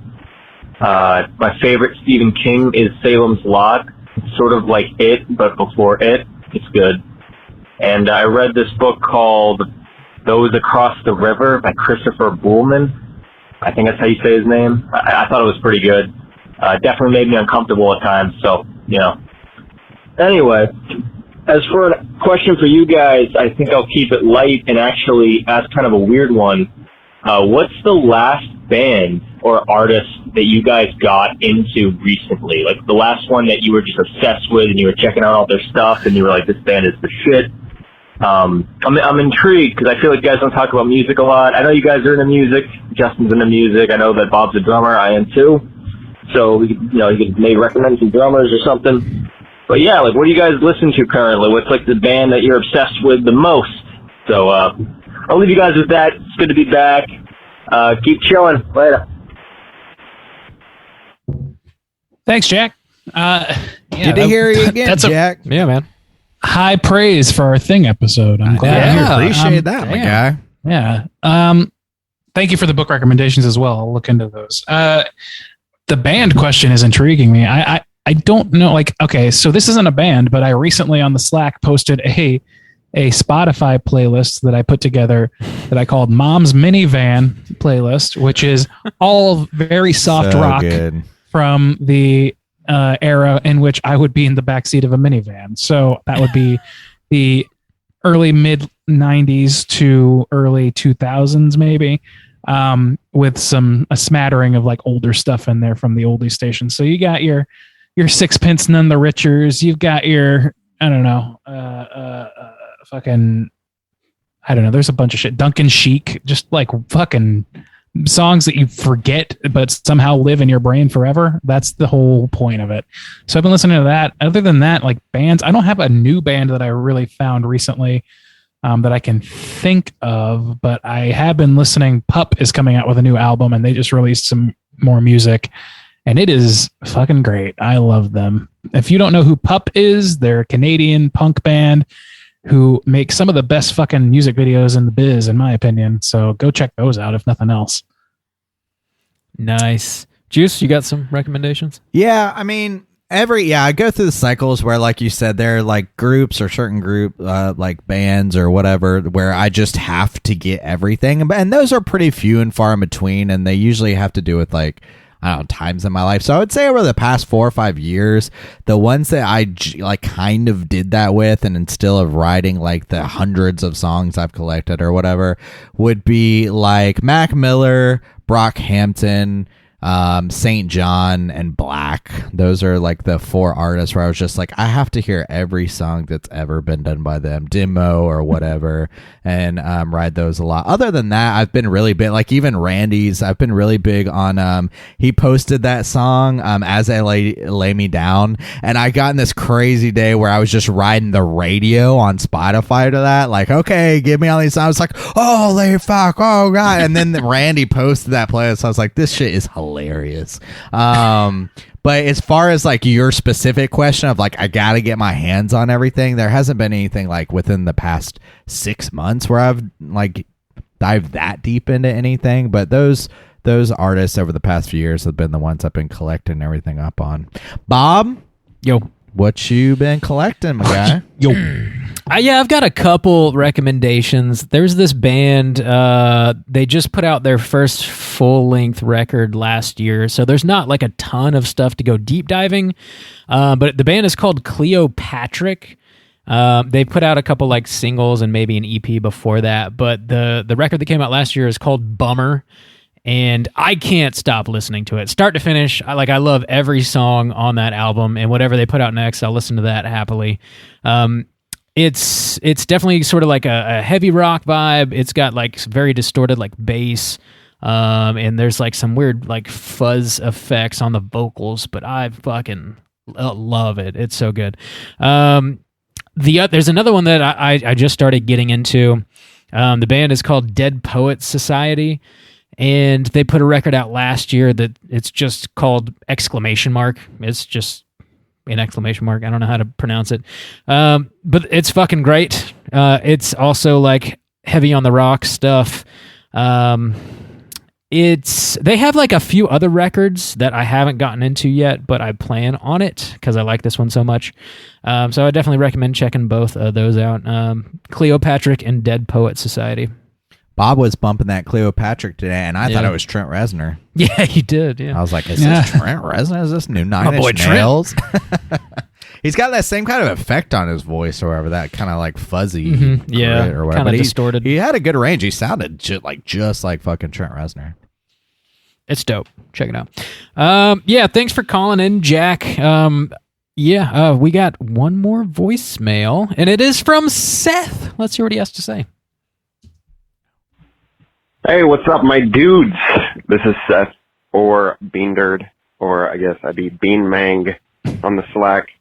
I just wanted to call. I have to clear my name, because apparently you guys wanted to call me out last episode for using GIFs on the Slack. I don't use GIFs. How dare you? That's all I wanted to say. Go call out Hyderberg or Logan. They're the ones that use it more often than I do. I think you asked for resolutions a few weeks ago. I don't usually do them because I don't usually follow through with them, but I think I am trying to get healthier, just like everybody else at the start of the year.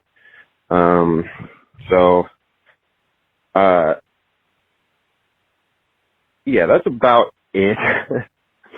For books, I don't have that much time to read, but if I had some to suggest to Randy, I think I would say the Alex Garland books, because he actually directed Ex Machina and Annihilation, but he wrote a few novels as well. That was The Coma, The Tesseract, and The Beach. So you can read the book. It's a lot better than the movie. And what else did we do? What else did you guys ask for? Oh, rate the 5 Scream movies. As much as I want to put 5 above 1, because I feel like I enjoyed it more, by principle, I have to say 1, 5, 4, 2, and 3. And I don't know where the Scream TV series would go. I remember liking it, so it would go between like 2 and 3, maybe over 2. Not sure. And then just so that 3 isn't at the very bottom, I would put like the old Scream mobile game on at the bottom.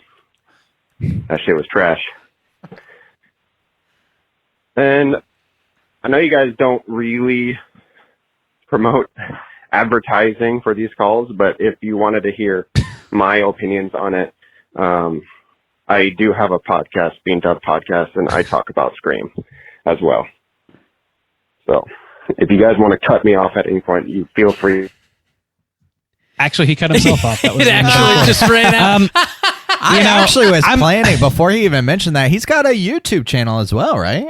Yeah. He's got some videos on YouTube. Yeah, that's what I was going to mention. I don't think I realized he had a podcast. Look, man, the only reason you're squeaking by with that is because I sullied your good name by suggesting you're a GIF man. You use GIF. And He's a giffer. I realized after the fact, I was like, did I get that right? And I checked that because I said that. That's on me. And I believe that day it was Brandon B. Stroken who was just gifting the house down that particular day. There's a lot of people with B's in their words. Yeah, and I'm a stupid man. I can't remember things, so apologies, but also free advertising, so we're square. We got a couple Nates. Got a whole barrel full of Nates.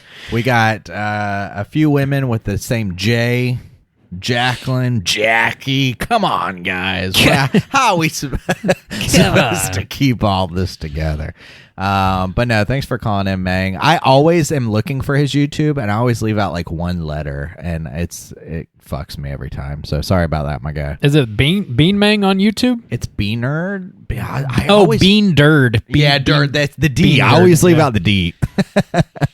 Don't you never forget leave the out D. the D. Yeah. Ha ha ha! Yeah, check out all Seth's stuff, YouTube and podcasts. Show him some love. Thanks for calling, man. Last but not least, we do have an email. This comes to us from Matt S. And he writes in to say, "Hello, children. From Friday the 13th in September to the new year, I watched every Friday the 13th movie and would like to share some of my overall thoughts with you. Just like the other two franchises of the unholy trinity, Halloween and Nightmare on Elm Street, the first installment is the best by far, building depth and themes strong enough to be milked for decades.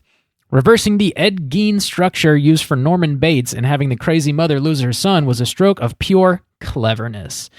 Looking at the whole series of films, I can't help to compare Friday the 13th to Halloween. The Halloween franchise starts off stronger, but Friday the 13th passes Halloween as a franchise by leaning into the absurdity of themes and situations. Halloween tries to play things straight while also trying to be more over the top with each installment, causing a disjointedness in the later films. Friday the 13th decided to not take itself too seriously, which really helped its middle films, but eventually led to the series' downfall with Jason X. On that note, and unlike Halloween, I believe Friday the 13th benefits heavily from taking on supernatural aspects in the later installments, mostly to do Jason dead before the first film. Mostly to do with Jason being dead before the first film ever begins. The supernatural elements lets the audience retcon earlier movies. Even if the story doesn't make total sense, you can now just say, fuck it, it's magic. While the more serious tone of Halloween didn't allow the viewer to do that, with the ill-executed Cult of Thorn, not much is unbelievable after Jason is a super zombie, and I'd love to hear your thoughts. Hard with us, Matt. Yeah, nice. I mean, I pretty much agree with everything he said, with the exception of the first Friday the 13th being the best of the franchise. I would disagree with that. Yeah. I don't know. I'd flip-flop on that. Yeah. No, it's tough because it's so different. Right. I don't feel like I can say it is. Yeah. It's almost like saying like Halloween 3 isn't as good as I mean, it's like it's its own thing almost. I mean, Halloween 3 is its own Halloween thing. 3 is, but I mean, I feel like Friday the 13th a lot in that same kind of way. Yeah, it's not. I mean, there is no Jason other than like little zombie boy Jason popping out of the lake. So it's not even really like a stereotypical like Friday the 13th movie. Like when you think Friday the 13th, you think of Jason in a hockey mask killing people, and that doesn't happen until part Crazy 3. ways, yeah. So I mean, I don't know. I particularly like that one because it's like it has at least a little bit of surprise to it. In my opinion, I don't think the other ones really do. About? The first one, the original. Okay. I mean, it's a great movie for sure. Yeah, and that I don't know. That to me carries more weight than I like seeing Jason run amok as well as much as anybody, but I don't know. There's something about having the smallest amount of substance in the form of a mislead character, etc. That carries some extra weight for me. Yeah. It is one of those franchises. I mean, we were talking about Scream and how 5 came out. We liked it so much. But, I mean, not a lot of franchises by the 5th one you're, like, really impressed by anything. But, I mean, I will say this about Friday the 13th. 4 and 6 are specific. I haven't seen all the Friday the 13th still. But 4 and 6 are bangers, And for being the 6th in a franchise and being like, man, this is one of the best ones to come out, that's impressive. Halloween isn't doing that shit. That's for damn sure. We'll see if Scream can pull 6 out of What was the 6th one? Was that Halloween Kills?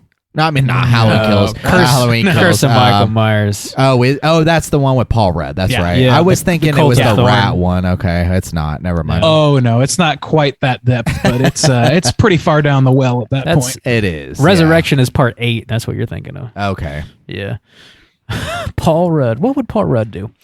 Thanks for writing in. Thanks for writing in, Matt. Thanks for sharing your thoughts on Friday the 13th. I fucking love that franchise. I think that franchise is more successful than both Halloween or Nightmare on Elm Street, but that's a whole barrel of fish. We don't need to get into all that. We're gonna be back. Yeah. That was the sound of several fans getting pissed. Yeah, no doubt. Again, if you want to call in and leave a voicemail to be featured on next week's show, hit us up at 904-638-3231. Gentlemen, do you guys have any prompts you want to throw out there for next week? Do y'all? Off the top of my head. Oh, I thought that shit was hilarious about you looking like Leonardo DiCaprio. Oh, yeah. Don't look up. God, yeah. I think, dude, they started like the Slack channel started casting us in a film, and I'm sitting there like I got the most wildly diverse batch of possibilities. I like Ed Sheeran. Ed Sheeran and like Jonah Hill, and I'm like, oh, Seth Rogen. Okay, yeah. I don't know. I don't know. The funniest thing was pretty interchangeable.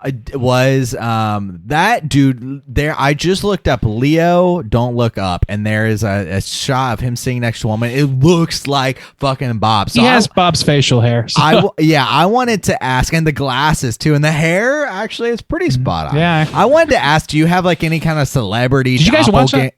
I haven't yet. Oh, I'm sorry. I didn't mean to cut you off. I was just going to ask about celebrity doppelgangers. Ish. Like, have you ever had somebody that people always say, like, oh my God, you look like that or whatever? Or has anybody ever mistaken you for, like a celebrity or anything? Or I don't know. Have you ever impersonated a celebrity? Maybe, yeah. Did you win a contest? I don't know. It's just doppelgangers. Tell us about your doppelganger is the idea I had. Doppelbangers. Mine is obviously Idris Elba. Dude, I was like, yeah, he can play me in the Straight Chillin' movie. That's fine. Yeah, he's got the accent correct for you and everything. Oh yeah. Isn't it? Oh yeah. British. Call in and let us know about your doppelbangers. We want to hear about them. Celebrity doppelbangers. Okay, not gonna plumb that. We're gonna be back next week with a brand new show as always. We're gonna be tackling another Patreon pick. This one was chosen by Kelvin C, and the movie is Salò, or the 120 Days of Sodom from 1975. Kelvin picked seconds, right? It's got a reputation, this I one. just saw it. Yeah, Yeah. so Kelvin, he's picked some good ones before. I mean, Salo, I know, has a woof reputation. Those but- are two Criterion releases he picked back to back. nice, actually. though. Yeah, solid, Kelvin. So I we'll see. I'm not Give completely us those mad about prestige it. discs, baby. Yeah, let's see what's we'll see. going on I am here. curious. I feel like I know it's not, but I feel like that's like one of the top tier, like, fucked up movies to watch. Yeah, So, I agree. I mean, it's just got a reputation, so yeah. It does. time for us to We've tackle done it. Martyrs. We've done Serbian Film. I think we got to round out the trio. I feel Time like has this come. is the one that's going to take us to the top. I think I've read a synopsis of this film in the past, if I'm not mistaken. And yeah, it will. It'll fuck us up. It'll fuck us up. I don't expect a high download rate, but that's all right. I don't know, man. Sometimes people just want to hear a conversation That's about true. a fucked up movie and not In watch lieu of the watching, movie. I Yeah, guess that's yeah. the way to The promote Poughkeepsie it. tapes, Hey. like whiz a banger for The us. poop tapes. The old as you poops call them. tapes. I still haven't seen that one. I The guess I poopy should. tapes. Yeah. round that So out. check out Sallow or 120 Days of Sodom, which sounds like a laugh fucking riot, doesn't it? Oh my goodness. Yeah. Who hasn't been there? Get ready for next week's show. Until then, please rate, review, and subscribe to us on iTunes and on Spotify. You can follow us on Twitter at STR8_chilling, on Instagram at Straight Chilling Podcast. And you can send us an email through our website, straightchillingpodcast.com. And until next week, as always, all you mother truckers, please keep chilling.